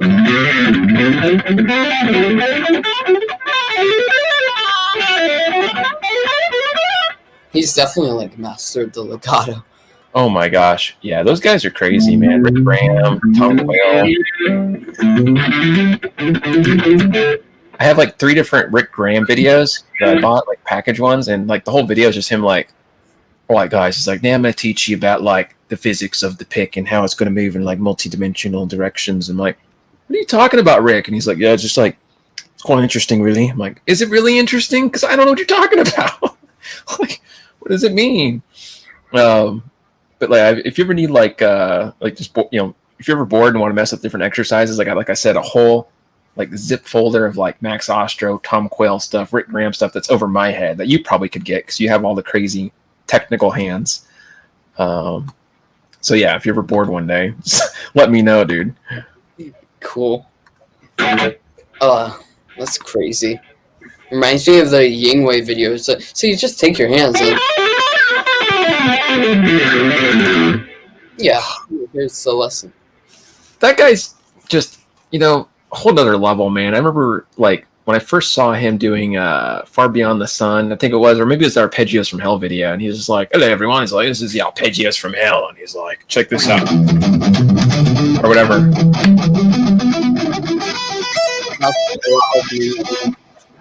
Just jumping across, and I'm like, okay, well, what the heck is that? I was like, how is this, like anything from the 80s back then, it wasn't a lesson, it was just showing off, and they put like example 1 on the screen, and it's like, this is a lesson? And it's like, all right, guys, here's lick number 1.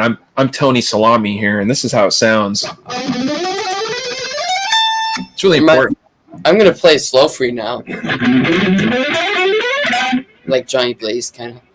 Yeah, that was the whole inspiration for Johnny Blaze, because like I was so frustrated with all the stuff I grew up with, and I'm like, what is that? Like, you're not even helping anything. And then like it's a potato camera, it's like super fuzzy, you can't see anything. The tabs are like out of focus, and you're like, is that a 13? What is that? Oh no, it's an 18. Oh, dude, yeah. Even guys like Vinnie Moore, who I like a lot. I don't know if you know who Vinnie Moore is, but he would, play the most beautiful pieces back in the 80s that were kind of shreddy, kind of melodic. But his instructional videos were a little bit like that same thing. Like, all right, guys, now we're gonna walk up in triads here, and it's gonna sound like. Let's do that again, just a little slower. I'm like, what does that mean? I'm like trying to hear it. Like, wait, what? And I like rewind. Wait, hold on a minute. What is happening? It would drive me nuts. Nowadays, it's so much nicer. We have YouTube and stuff, right? I've seen the Simply guitar ads with the dude looking at it. Now you just put your fingers here and start playing. And this is a Mixolydian scale.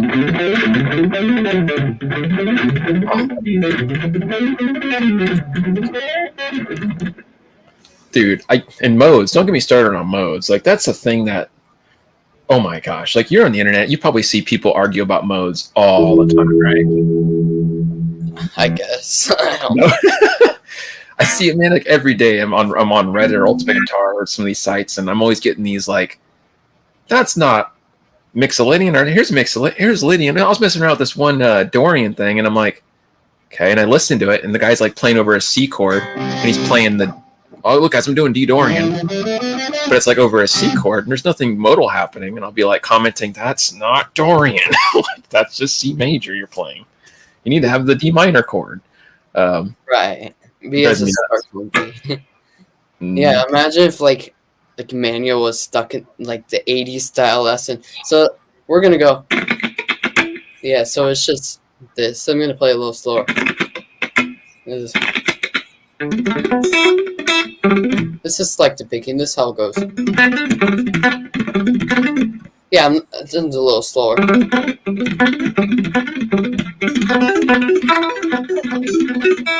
Let's put example 1 on the screen, and that's all you need to do. Just example 1. Just do that. Yeah, so I'm just going. So I'm just like going like this. Yeah, that's funny, man. They say a bunch of random things that you don't need to know. Too on top of that, like, hey guys, this is going to be like a bunch of sextuplets and waltz timing here, and we're going to go ahead and just throw this inverted D in the background and. What? Okay. What does that mean? What is he talking about? Exactly. I remember seeing some ads like that or some videos. I remember watching the guy would be like, yeah, so what it sounds like, guys. And even modern guys, like, do you ever see, you know who Oli Herbert is? I don't think so. No, he passed away a while ago, unfortunately, but he was in the band All That Remains. And oh, yeah. Jason Richardson's in there now, and he's one of my favorite guitarists. Oh, the guy's amazing, yeah. And so, when I saw that video, he was breaking down, I think, the solo for Chiron, and he was like, yeah, so what you do here is like it's specific type of triplet pattern. He's like, and you have to make sure you're accenting on every like second and I've beat.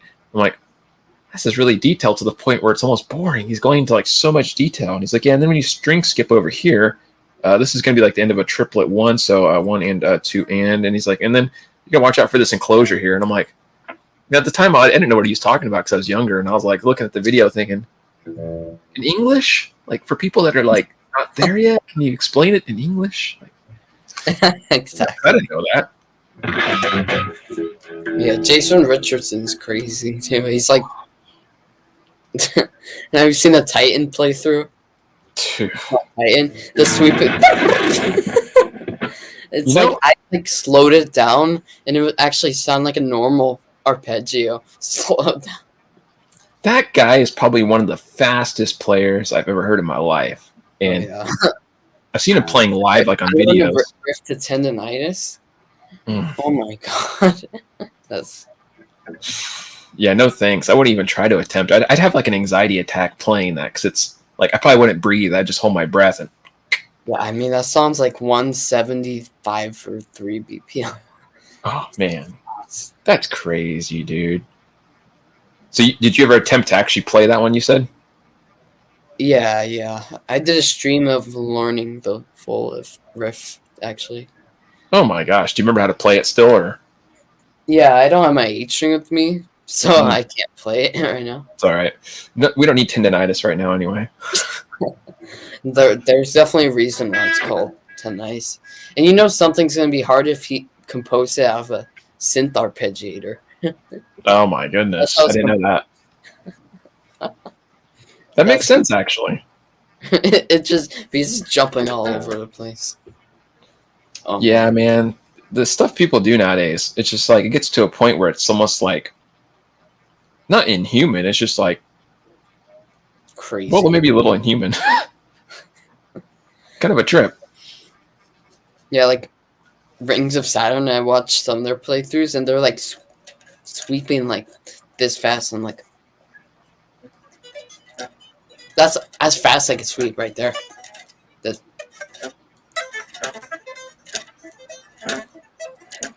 And they're going like that. It's nonstop. Yeah. Oh my gosh. Yeah, dude. I used to really like hate sweeping because that was one of my worst techniques that I had a hard time with, and I had to like really focus on it because it was just really hard for me to do, even though it was like stupid easy in technique, like theory wise. But I could never like do it clean, even for the life of me. Still, if I try to sweep, like it's just not. It's gonna be impossible to get. Still impossible to get clean. I don't know how some people like Jason Richardson. I know. So clean, especially at that speed too. Like I still got a bunch of string noise going on. Same.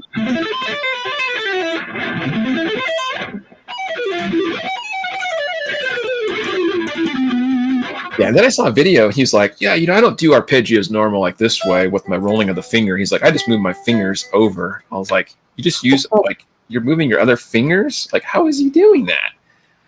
He doesn't roll his fingers, apparently. And I'm like, that just makes it, like, 10 times harder for me. And he's like, oh, it's way easier. I'm like, easier? That's easier for you to move your fingers twice more? It's been a while. It was, like, years ago. But I think he said something like he moves, like, his middle bounces over. I don't know. What? I can't do that. I have a hard enough time just doing this, but yeah, no way, dude. The other day, I was trying to come up with like 8-string sweeps. 8-string? Yeah, it's like I was. Hold on, let me go get my 8-string quick. You gotta bust out the gent, man. Gent. Yeah. Let me get it real quick. And turn my camera off real quick. No worries. Hopefully you guys are enjoying this stream here. Be sure to subscribe to Tyler if you haven't already. This kid's crazy good.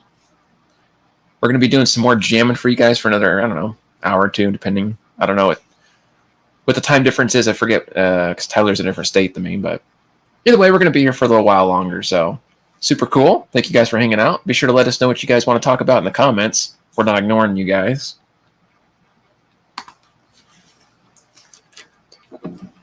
And back with the 8 string. Alright. You just gotta unplug from the Strandberg. Hold on. You just see me on the camera right now. I'm like holding 2 guitars at once. Okay.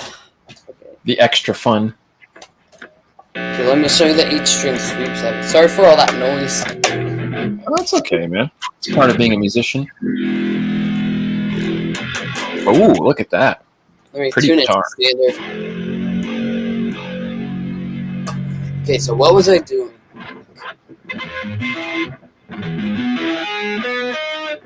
Oh, hold on.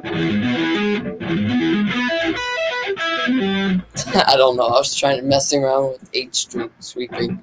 That's crazy.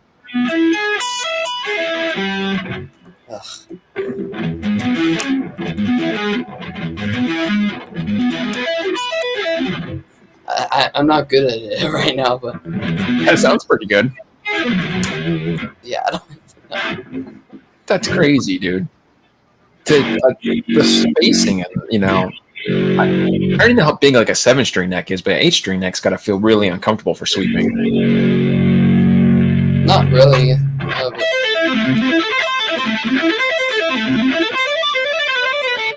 Not really that thick. Really. It just.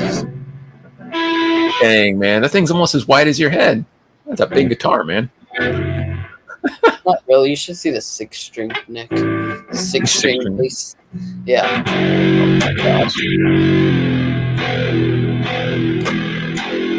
I usually have it tuned to drop E. Like, play your low E string right now. I would knock the floor with it. That's funny, man. Jen.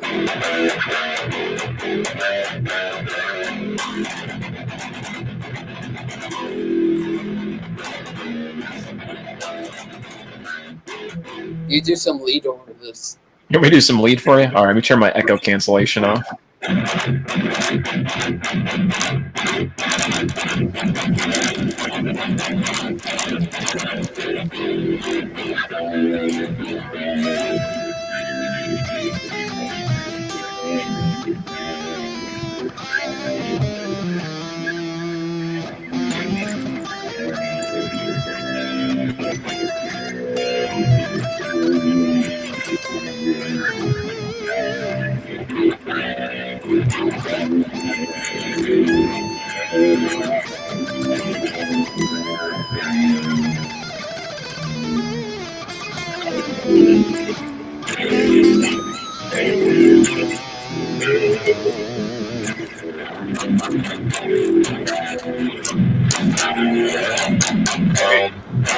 Yeah, man. I'll let you riff something up. I'll just go ahead and try to do something nice right now, I think. I haven't played in a while, so.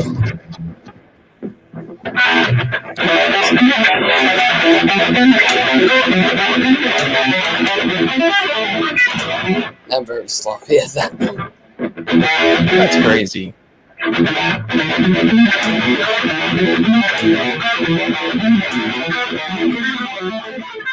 don't know. That's bonkers, dude. Because me tendonitis watching it.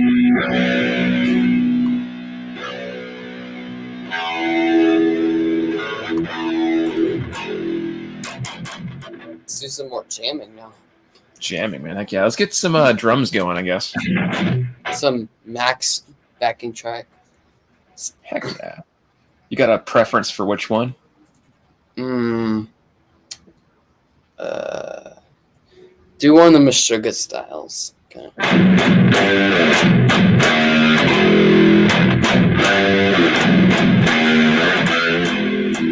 DoorDash commercial. Great. DoorDash.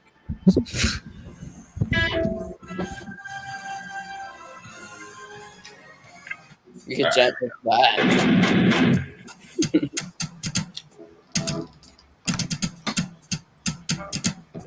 What's that? I guess this is Meshuggah 167 progressive metal. That's a Meshuggah style. I've never heard this one. It's interesting. It's a weird beat.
Pause this for a second. I think on my side the audio might be drowning you out a little bit. So let me see if we can. Is your echo cancellation off or on? Let's see. It's on. Okay, turn it off just for jamming, and then when we're done, we'll turn it back on. Whoa. I'm hearing like an echo. It's weird. Yeah. Even though mine is on. Like, what if I turn it off? But then it's a little. If I turn it on. Okay, there's no. Yeah. Okay. Cool. Yeah. Let's see if we can hear you now. Someone handed you $3. Oh my goodness! Look at that. Well, thanks for your donation, my friend. Appreciate that. Thank you. I'm gonna split half with you, Tyler, on that. How do you do that? 150. Heck yeah. How do you split it? PayPal. What? That's the generic way. Sugar.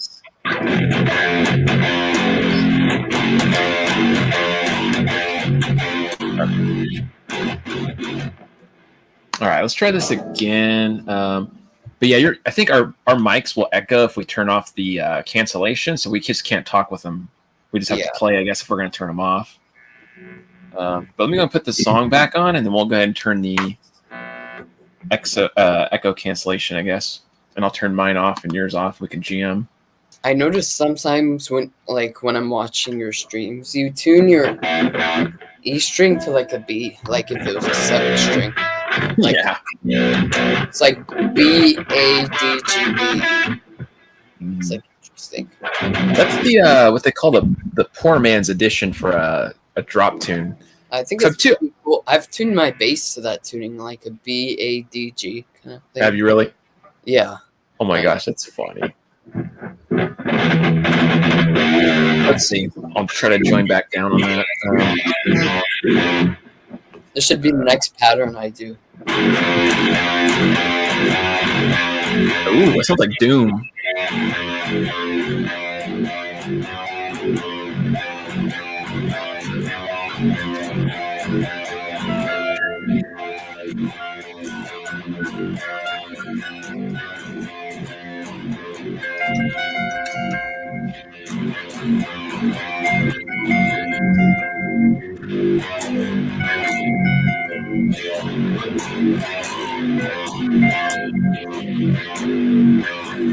That's some pretty nasty chugging, man. I think that's what they call it, nasty chug.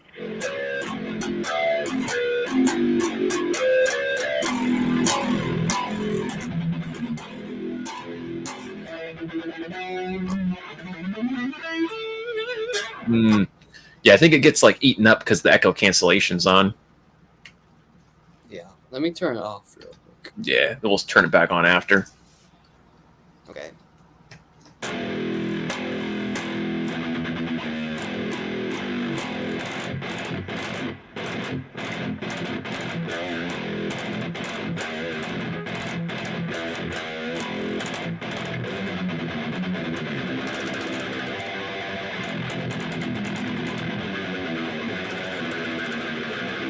Does your volume go up by chance?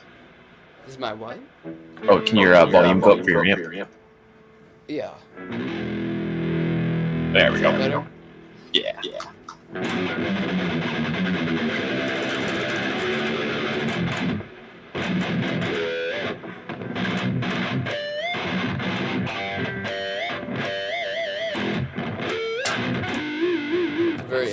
ones. Let's see. Walmart Plus. It's Walmart. Uh, commercials. Walmart. You always get the Walmart one.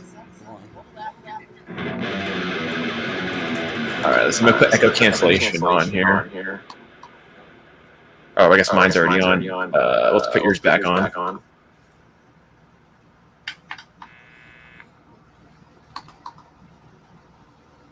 Let me see. Is your echo cancellation back on? Let's see. No, it's not. Let me turn. Oh, okay. Okay, there we go. There we go. I think that should fix it. Are we still echoing now? There's a delay on my amp, so you may hear like a delay. Oh, you're fine.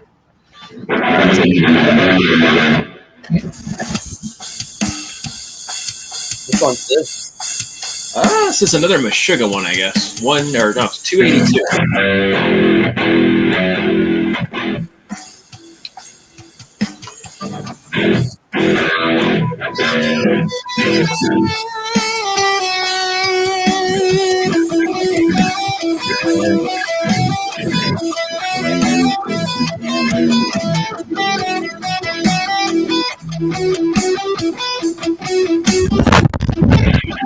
What was that? Oh my goodness, my chihuahua knocked my microphone over. Oh my goodness, cords everywhere. I think I froze too. Hold on a second. Yeah, he froze. I'll fix this. Uh-oh. That's great. My dog, he did not like this jamming. He's not a He's fan. like, I can't handle the jet. Yeah. Okay, sorry for the ear bleeding, guys.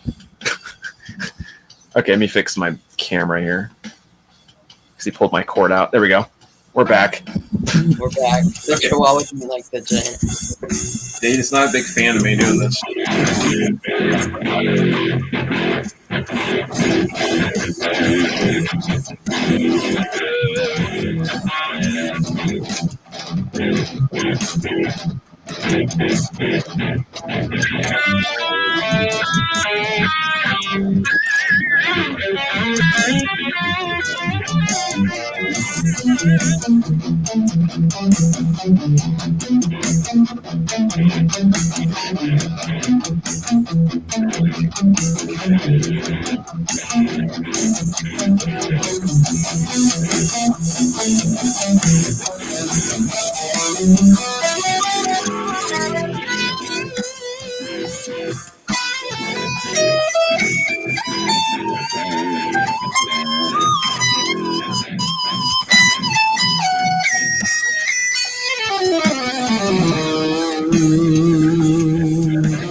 Please don't.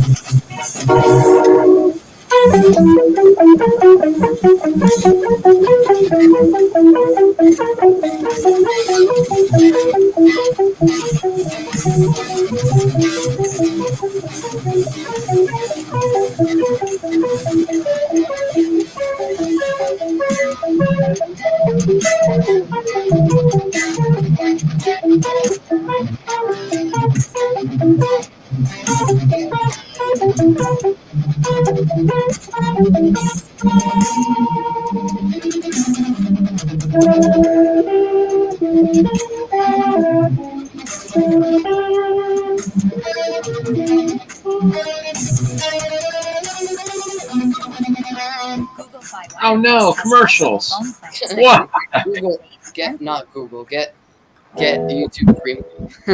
YouTube Premium. Oh my gosh. All right, let's do some backing track jams now, I guess, and see if we can switch some solos back and forth here. We'll keep it metal, modern. Cool groovy.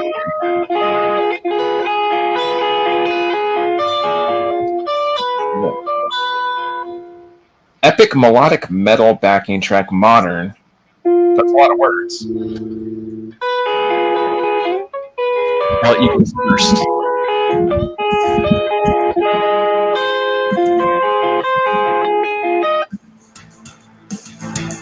Okay, A. Yeah. I'll do some like kind of like driving kind of like background stuff.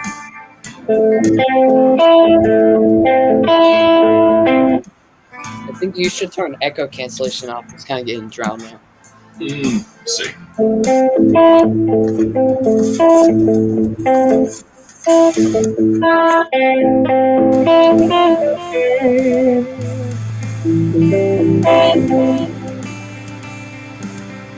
Echo on my end.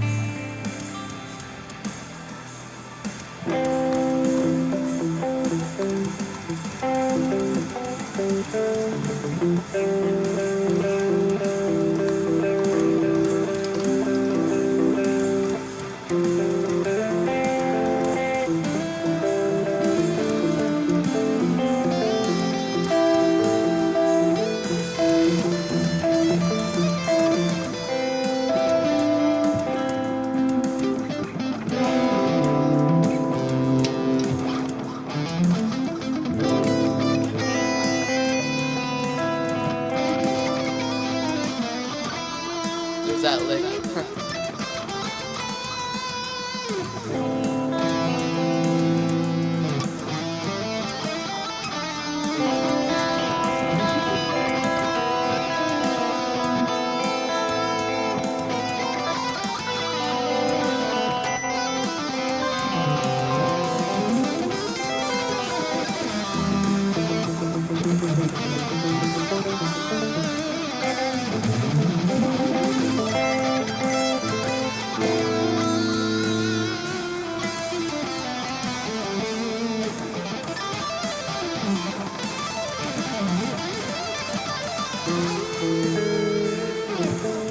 You go for it.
Sometimes these backing tracks, like, oh, let me put my cancellation back on. Echo.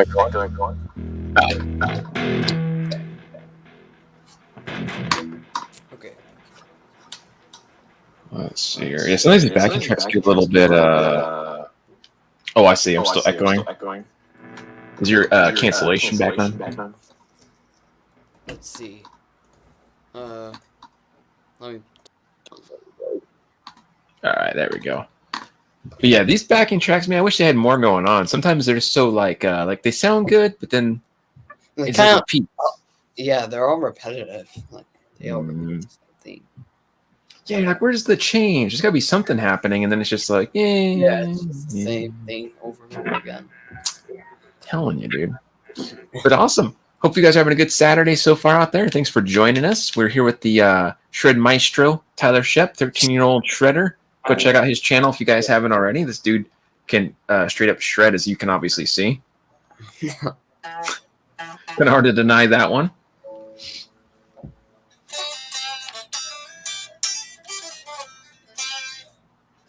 Nice.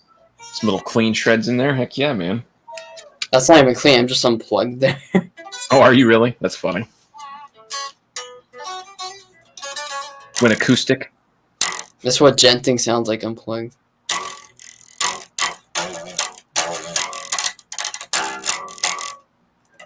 That's funny, dude. I'm gonna switch back to the Strandberg now. All right, you got it, man. Good old 6-string.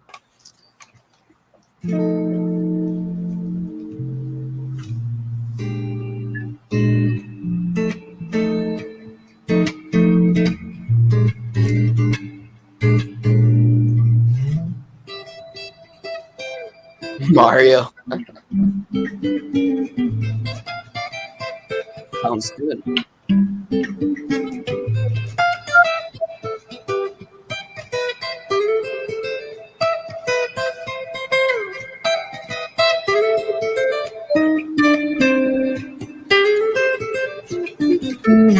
How's it going?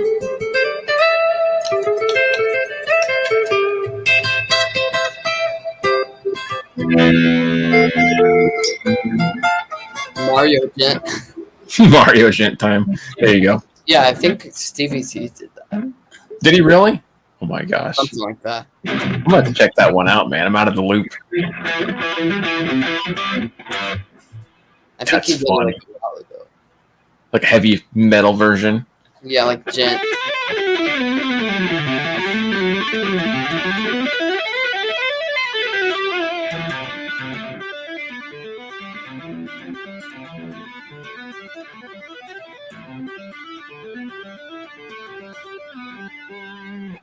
Something like that. Nice, man. It sounds pretty good. Nice little clean shred runs there. Kind of like.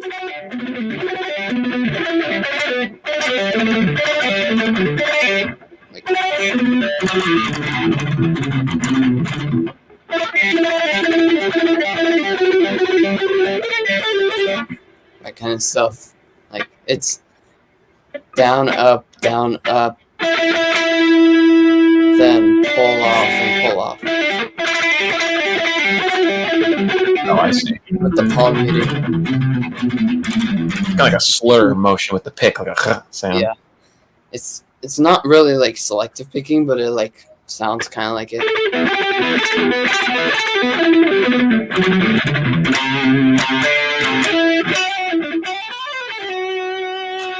Heck yeah, man.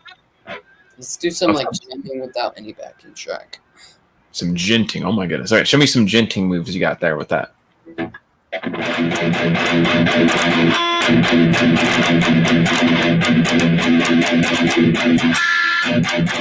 Yeah.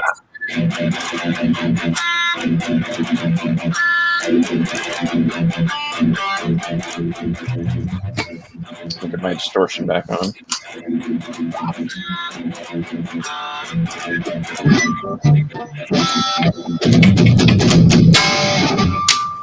I'm doing some lines in between what's that? Second, third fret.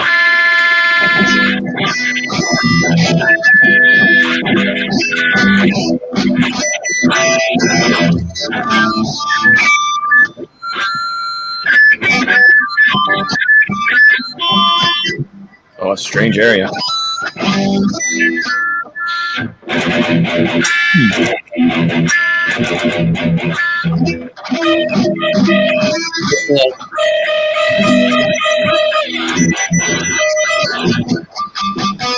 Oh man, I think it's the only harmonic I'm going to get out of that one. I like going to second fret too. Probably hearing the blues right now.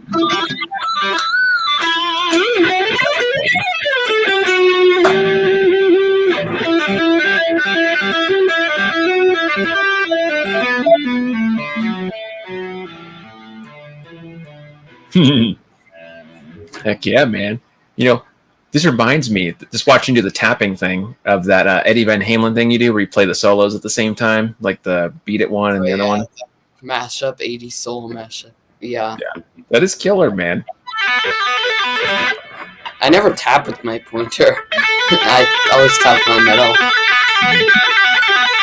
And I also, when I pull off, I don't go down, I go up. Like that.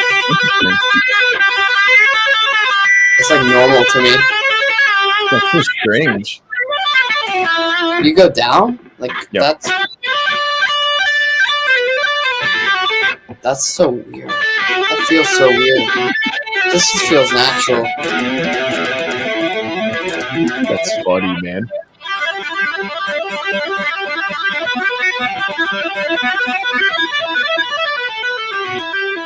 Do you ever do the ping pong tapping thing where you do like you probably see me do this, the little.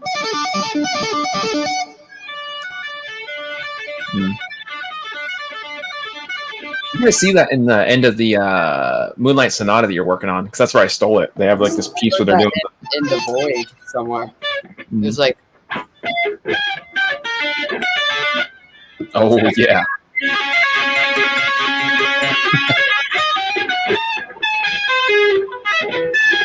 I don't know what was it. I think that was kind of close. Was it if I can remember where it was? I don't really know.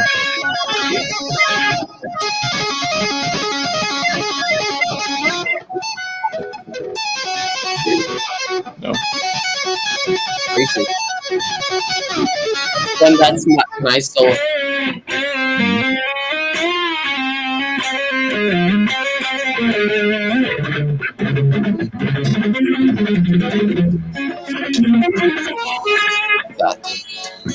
Mm-hmm. Yeah, that was an interesting chord progression because going from that C sharp to F sharp minor kind of gives it a weird spicy flavor. Yeah. I like that. It's very nice.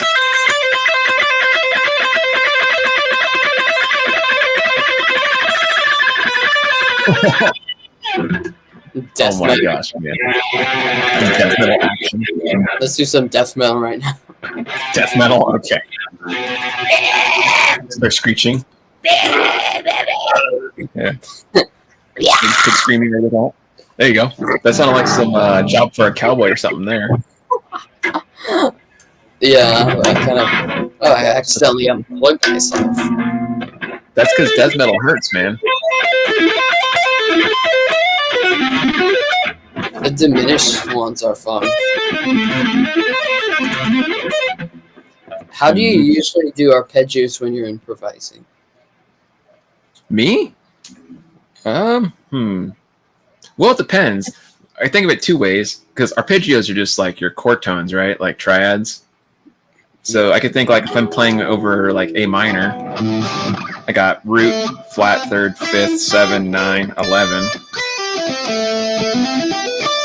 So I'm thinking in intervals, and then I could just move like sporadically around between them. So I could be like,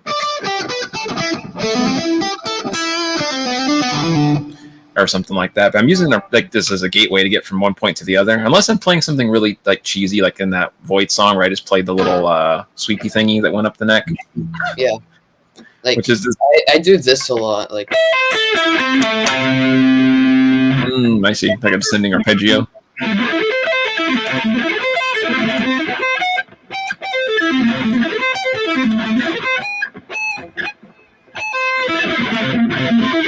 don't even know. I tried doing that stretch. Now you would have fun messing around. You probably already do, but like if you're playing something like this A minor you're doing, but you could if you go up like a semitone, you could diminish. Yeah. A little classical kind of thing. Get back up into minor, yeah. Just go in and out. That's some like little 80s shred right there, man. Heck yeah. That 80s kind of. I hate those. Those are horrible. Oh, the Leonard Skinner thing? Horrible. They just horrible. I hate those. How do you do so fast? I can never do that correctly either. I just sweep it and then I pretend I'm doing it, but I'm not. Yeah, when I play Danger Zone, like the solo, I go. I don't go. Oh, I see. I just go. Because I can't. That. I don't even know. Dude, I used to do that with so many solos because I couldn't play them note for note. Like, I'm not one of those people that was like really good at doing that. Like, the Symphony of Destruction solo. Do you know what that is from Megadeth? No, I don't know. They do this little thing where like you're supposed to go like, or is it?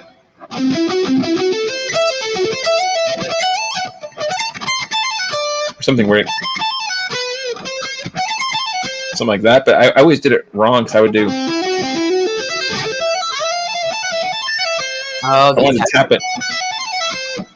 And they're like, that's not how you play the solo. I'm like, yeah, but it's easier for me. That's how I can do it. Easier for you, I mean, for sure. Yeah. I mean, I'm no Marty Friedman. Now, speaking of 80s stuff, because, you know, there's like the whole Shrapnel era. Like, I'm curious how many people you've listened to from that era. Like, do you know who Tony McAlpine is? No. Okay. Do you know who Jason Becker is?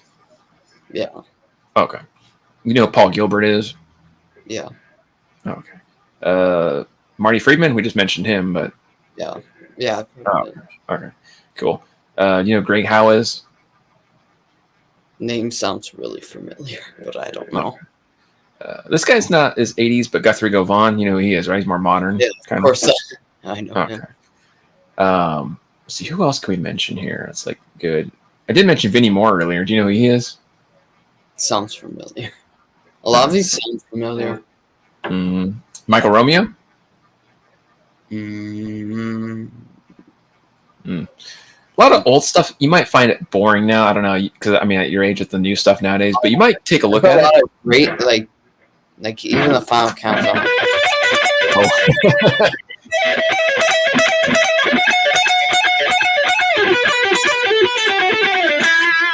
Like that's so fun.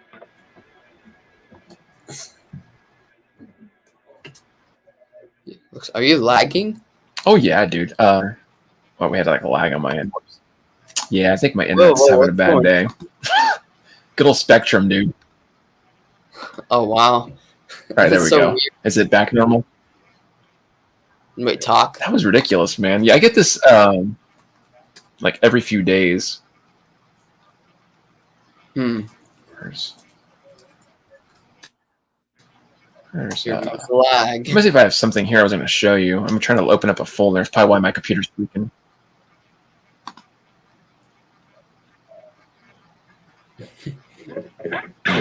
Man. Internet. Come on. Where are we at?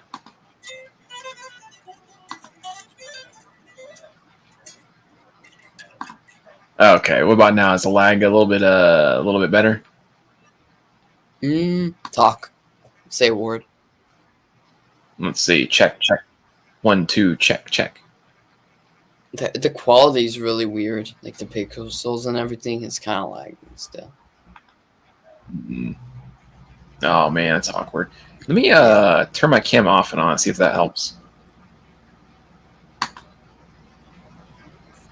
No, it still looks kind of glitchy. Yeah. What's going on there? Let me look at my Yeah, let me see here.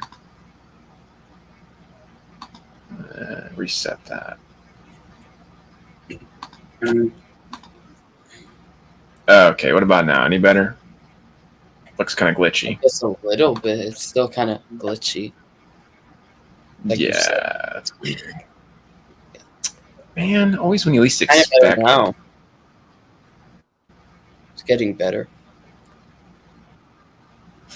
It's making its way somewhere. Okay, it's a bit. Okay, it's like better, but it's still kind of lagging. Let's see. I'm gonna be like Pixel Guy from now on. I'm the delayed Pixel Man. Is it? Oh, So, got lucky. All right. look, Bear like with us, guys. My internet. Okay. Yeah, they say it's supposed to be 5G and it's supposed to be good, but I don't know about all that. Yeah. I call shenanigans on that one. Yeah. All right. You know the guitarist C2? Yeah, dude. You know him? Uh-uh. Oh no. don't You were think so. saying yeah dude to something else. So I was like, you know him? And you're like, no. That's funny. You gotta love that latency. Is he a YouTuber or is he like a band guy?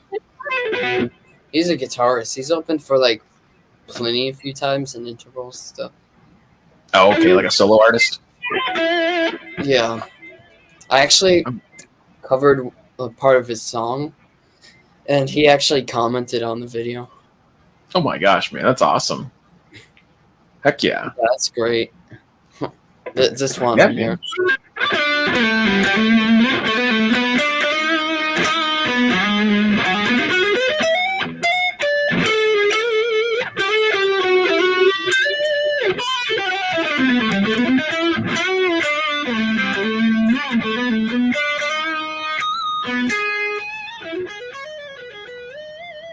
Ah.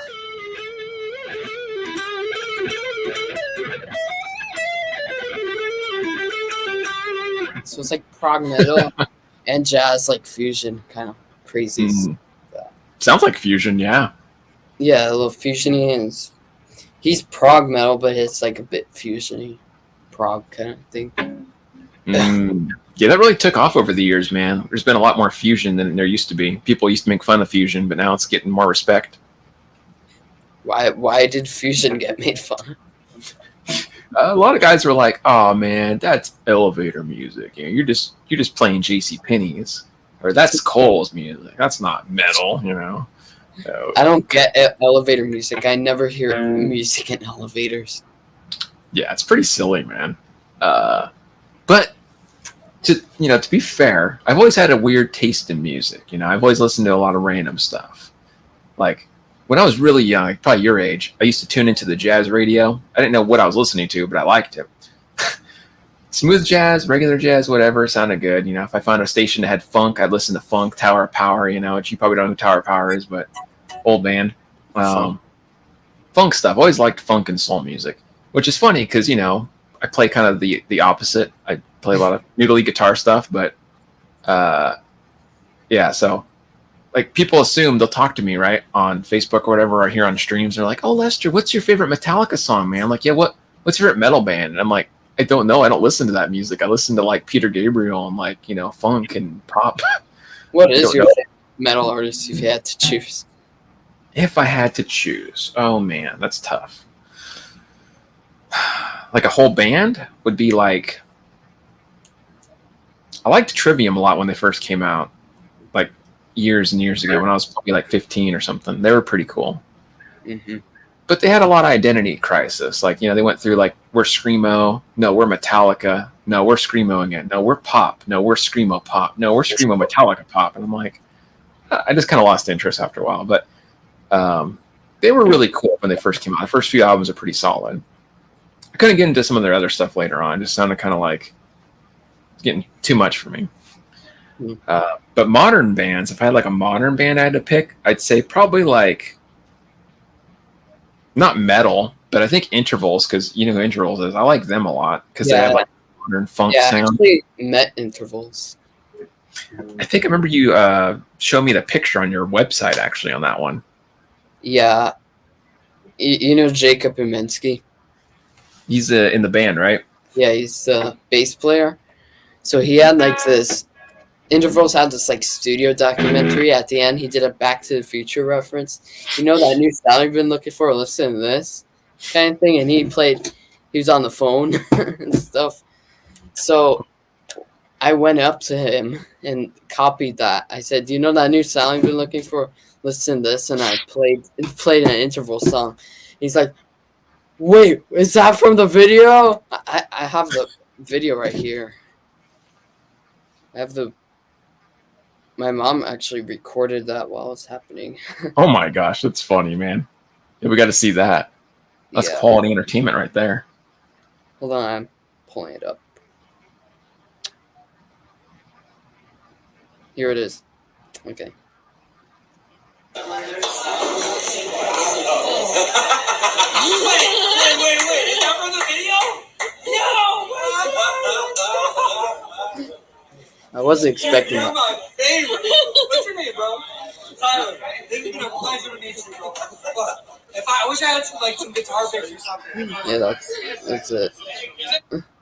Oh my gosh, that's funny, dude. Yeah, and Nathan, the drummer in the back, is like cracking up. That must have been pretty nerve-wracking for you, huh? No, I wasn't expecting it. It was funny. Oh my gosh, really? We just felt pretty chill and calm during that? Yeah.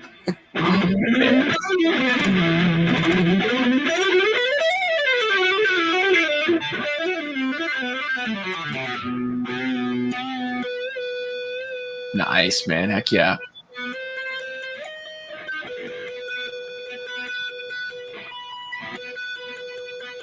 Do something over this like a gent.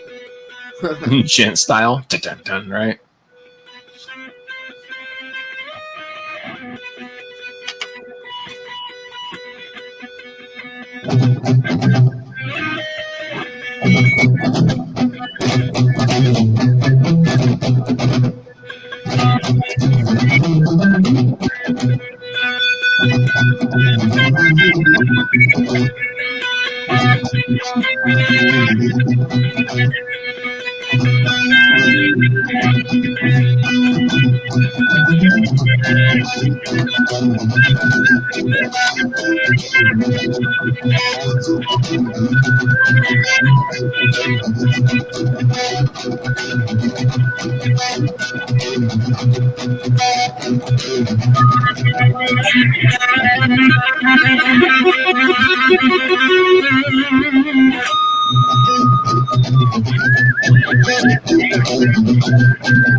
Shreddy shreds, man. Heck yeah.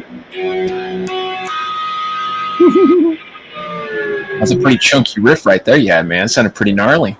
Yeah, especially with the added low string. Sounds like you're using a 7-string, but you're not. You know, band used to do that a lot back in like the early like thrash era was like Testament and Slayer. I'm not sure if you're big fans of them, but they did a lot of that like I'm lower actually fifth. not really a big fan of like thrash metal, but I've heard of like Slayer. So. They do a lot of that really low sound.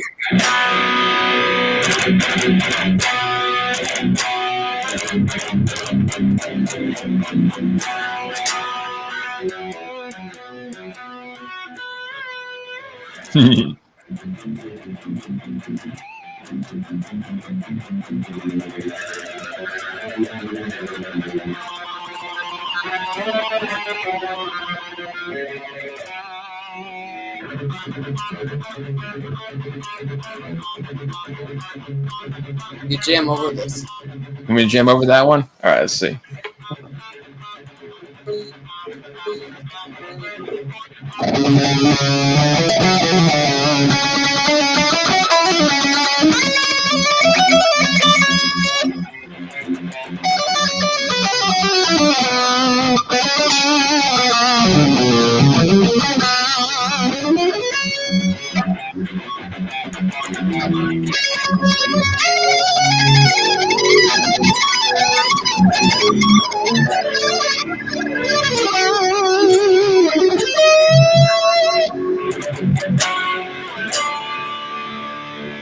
Heck yeah.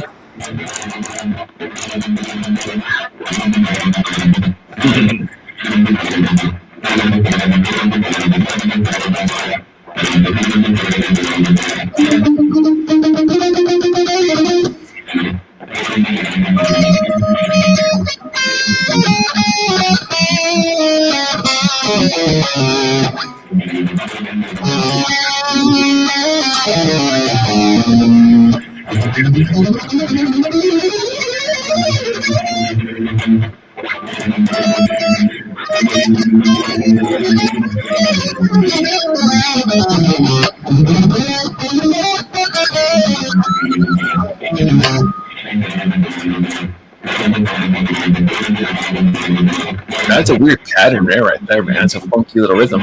I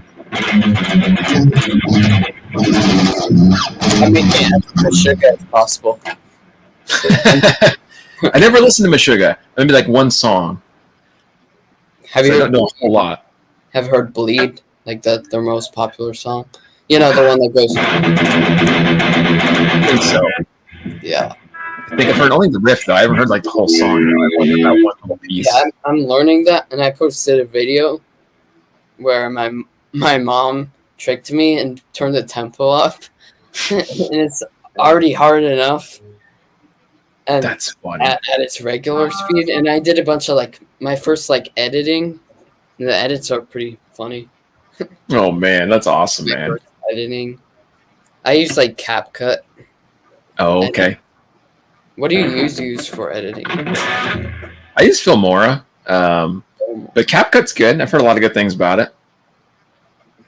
Cool. Heck yeah, man. Some more Meshuggah riffing.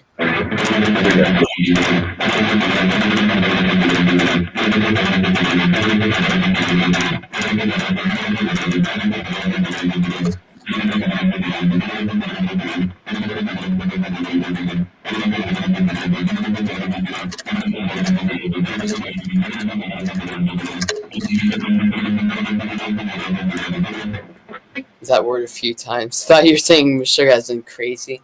Yeah, that word actually translates to crazy, but it is a band.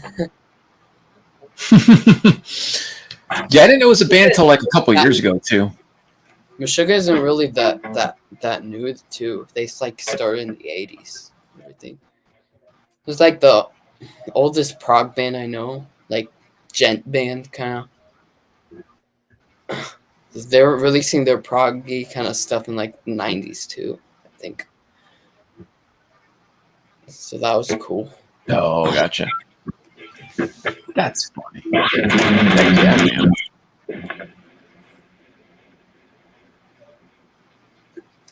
man. This sounds good, man. My computer was lagging on me. Yeah, I was messing around with that before the stream, like this kind of.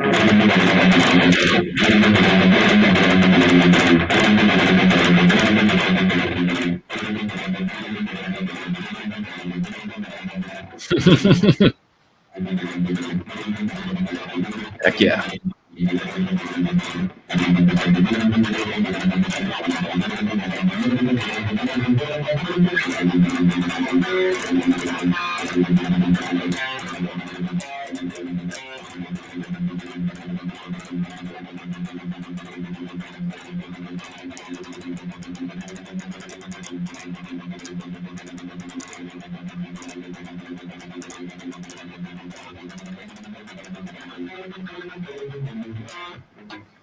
There you go. That sounds good, dude. I like it. That sounds wonky.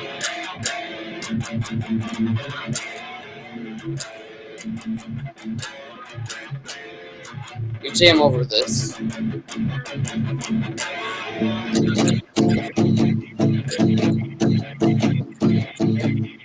Let's see.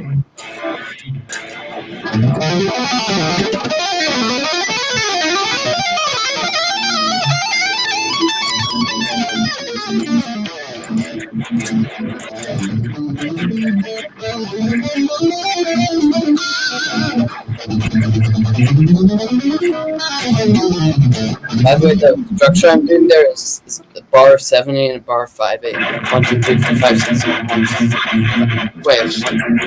1, 2, 3, 4, 5, 6.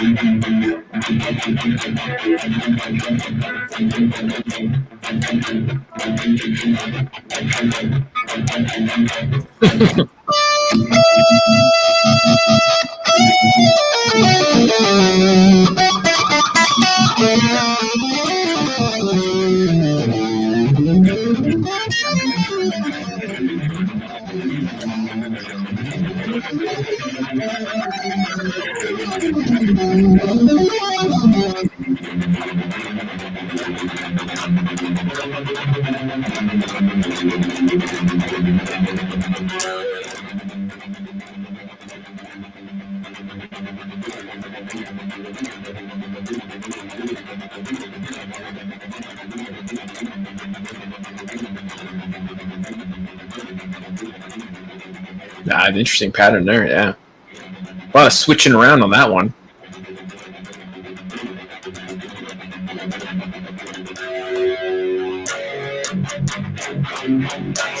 Tyler's audio is dipping out. Yeah, I think that's because we're using his camera, or was it your computer mic? We'll try to get that sorted for next stream. We'll use interfaces all the way around. That's why we're hearing like dipping in our audio.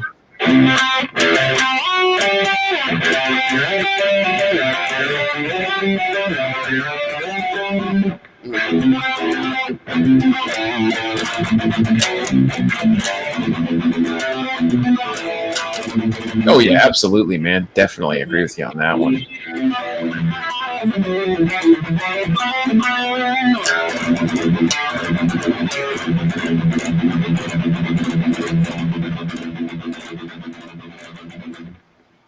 Nice, man. Sounds pretty chunky right there. Let's do some more jamming, like 80s hair metal. 80s hair metal? Okay.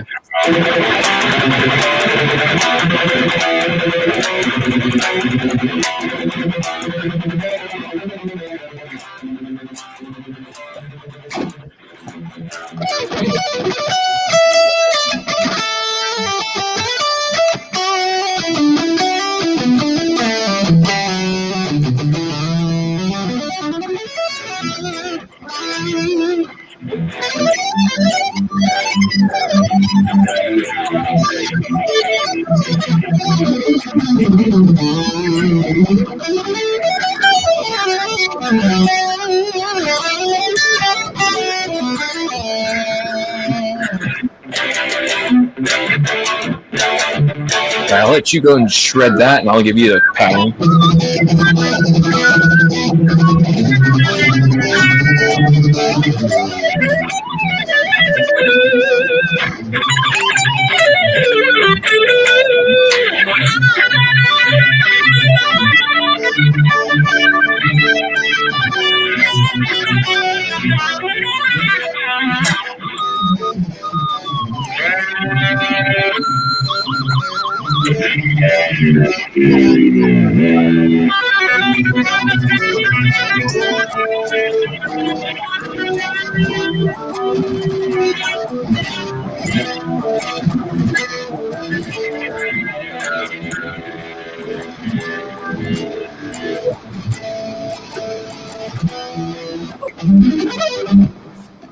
Mm-hmm.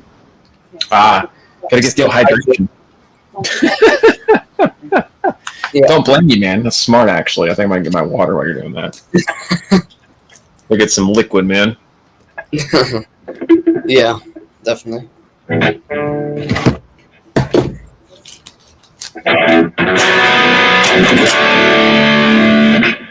Iron Man version, but it's wider sounding. Yeah.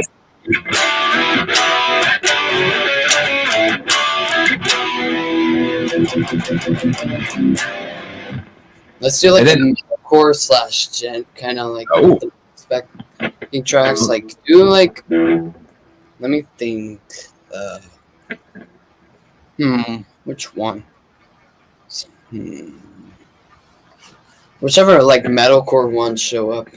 All right, let's see what we got here.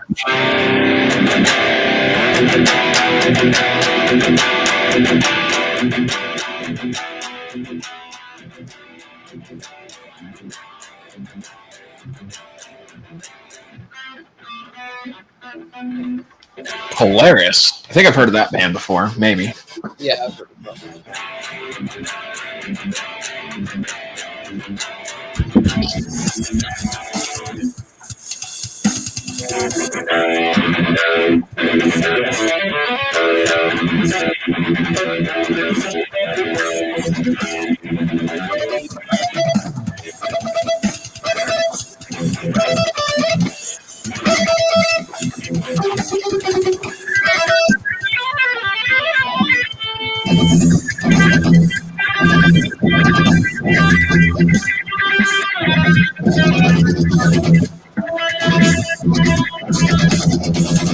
Let me open my Spark app so I could add like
Yeah, I think I'm gonna switch my tuning up. I'm gonna try to make a little heavier sound.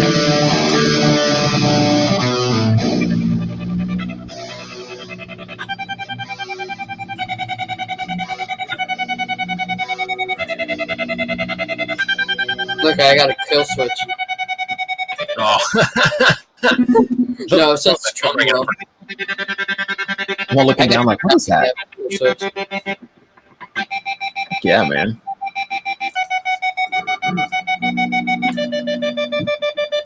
I'm gonna turn down my guitar just slightly.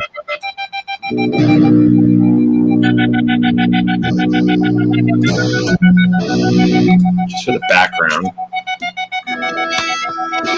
All right. Let's see. Oops. I'll restart that.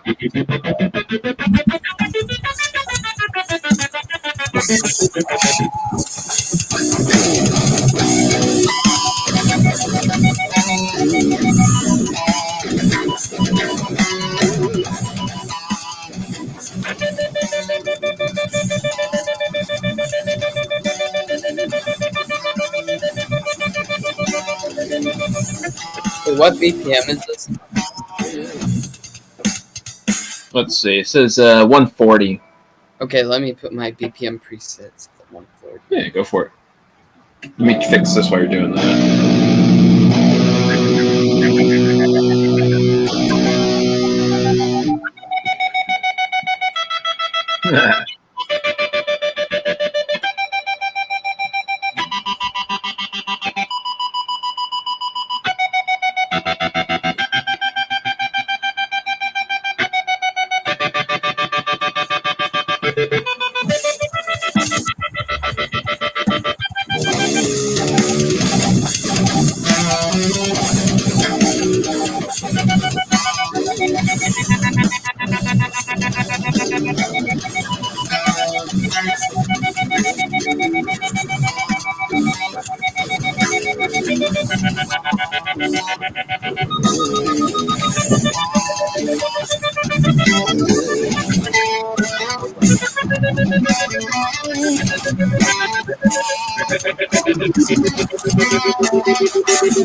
From the depth.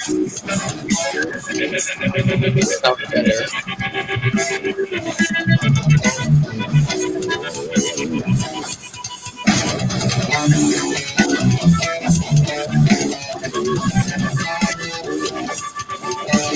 If you play the G over this, that would sound nice. You said G? G, yeah.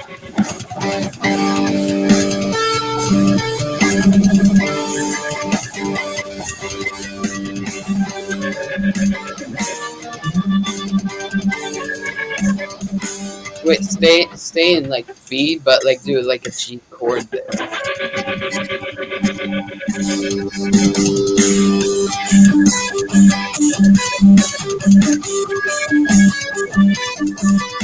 Sounds great.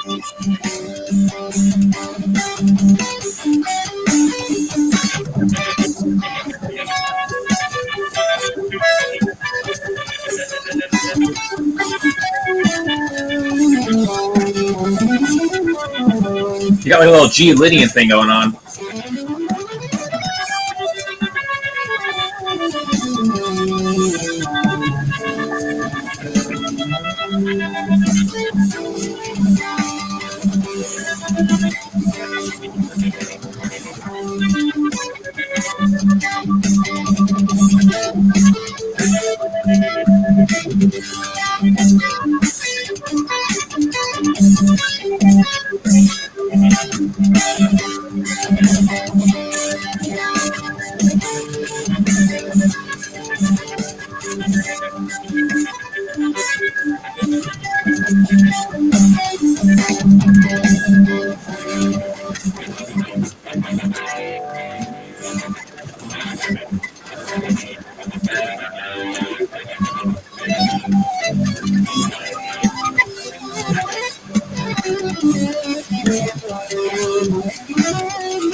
Nice, man. You did like an unexpected G Lydian thing. That's pretty good. Yeah, with the dissonance and the tremolo. Got that raised fourth All degree. the reverb too. Mm-hmm.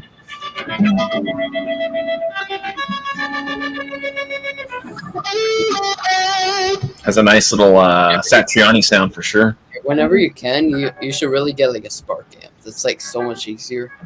Like, Oh you my have god. the pedals in the app. You could just do this.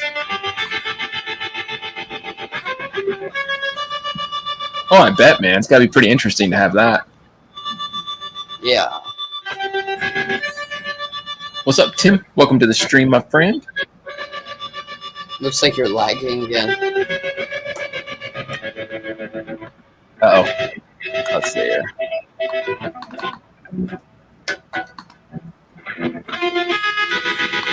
Alright, get my connection.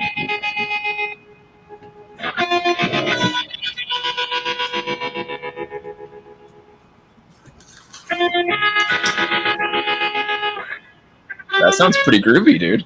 Yeah. If I put the depth all the way up, it's so like kill switch sounding.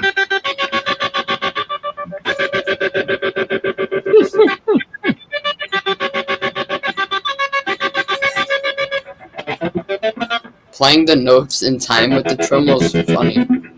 Oh, I bet, man.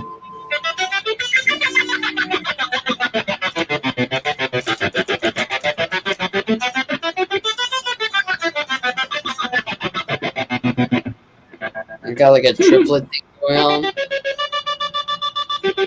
Yeah, sounds like it.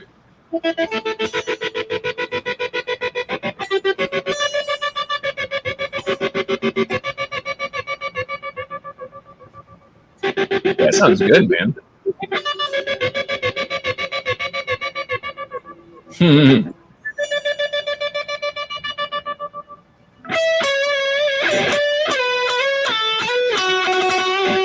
Your inner Steve Vice coming out.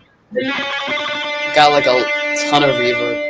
I got like an ambient like reverb pedal in the app right now. That sounds good, man.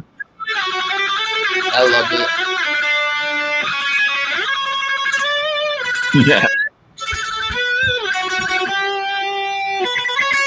Let's put some delay on. You could even put like a reverse delay. Listen to this.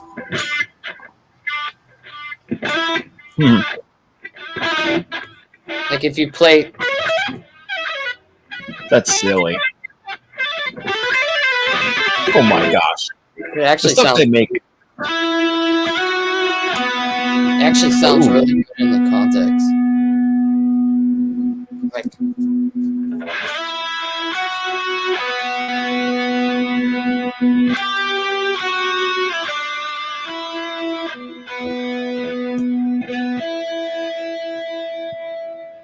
What if I had like the tremolo to that?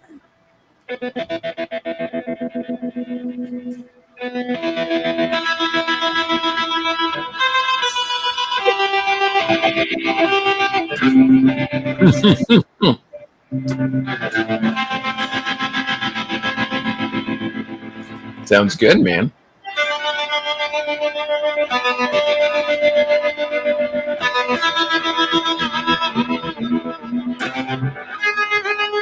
You're wrong, no. That's fine. Happens, man. But killer. Let's do like a sparkly, clean, kind of like chill kind of thing now. Kind of a chill thing. Take all this gain off.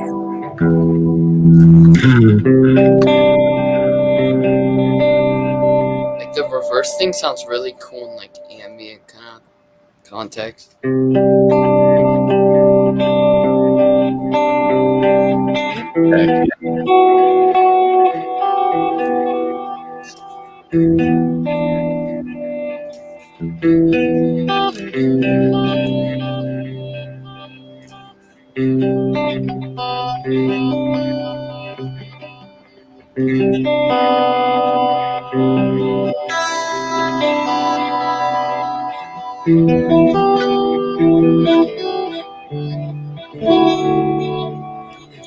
Heck yeah, man. I like the tone. Heck yeah.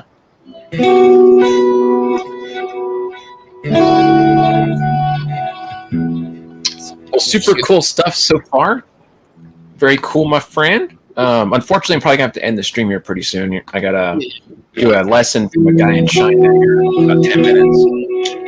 Cool. But if you guys enjoyed the stream and you like hearing Tyler jam, be sure to subscribe to his channel, okay? You guys gotta keep up to date with all the cool shred stuff this kid's doing. He's only 13 years old, so definitely go check him out if you haven't already. He's got amazingly cool content on his channel, guys. Appreciate it, I Lester. definitely appreciate you taking the time to come on here and jam for us, man, and talk nonsense with me.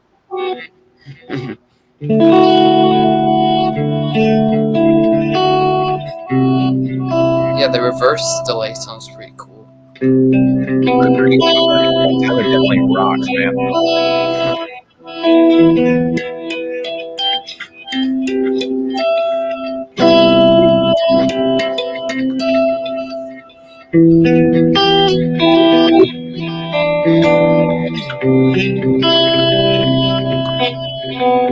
Awesome, man. Heck yeah.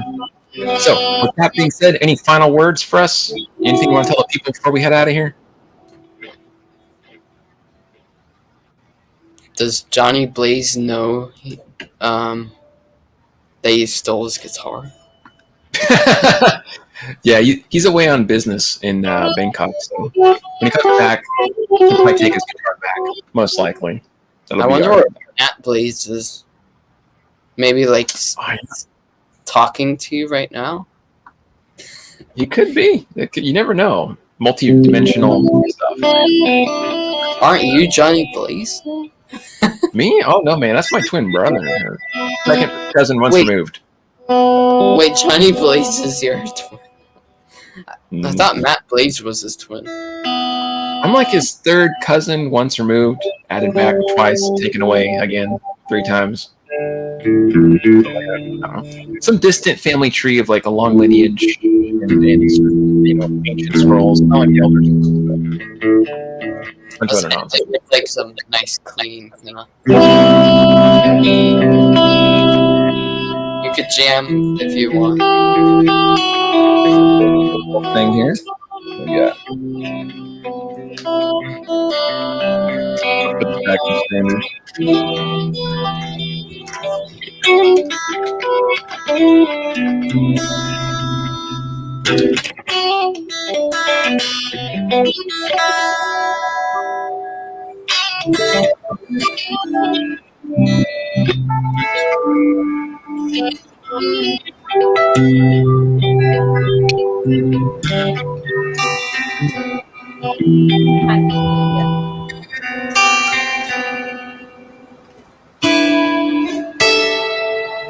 Okay, let's end it now. Very See you nice. guys later. Thank you for having this awesome stream with us, Tyler. We'll see all you guys next Saturday. Heck yeah. Bye, guys.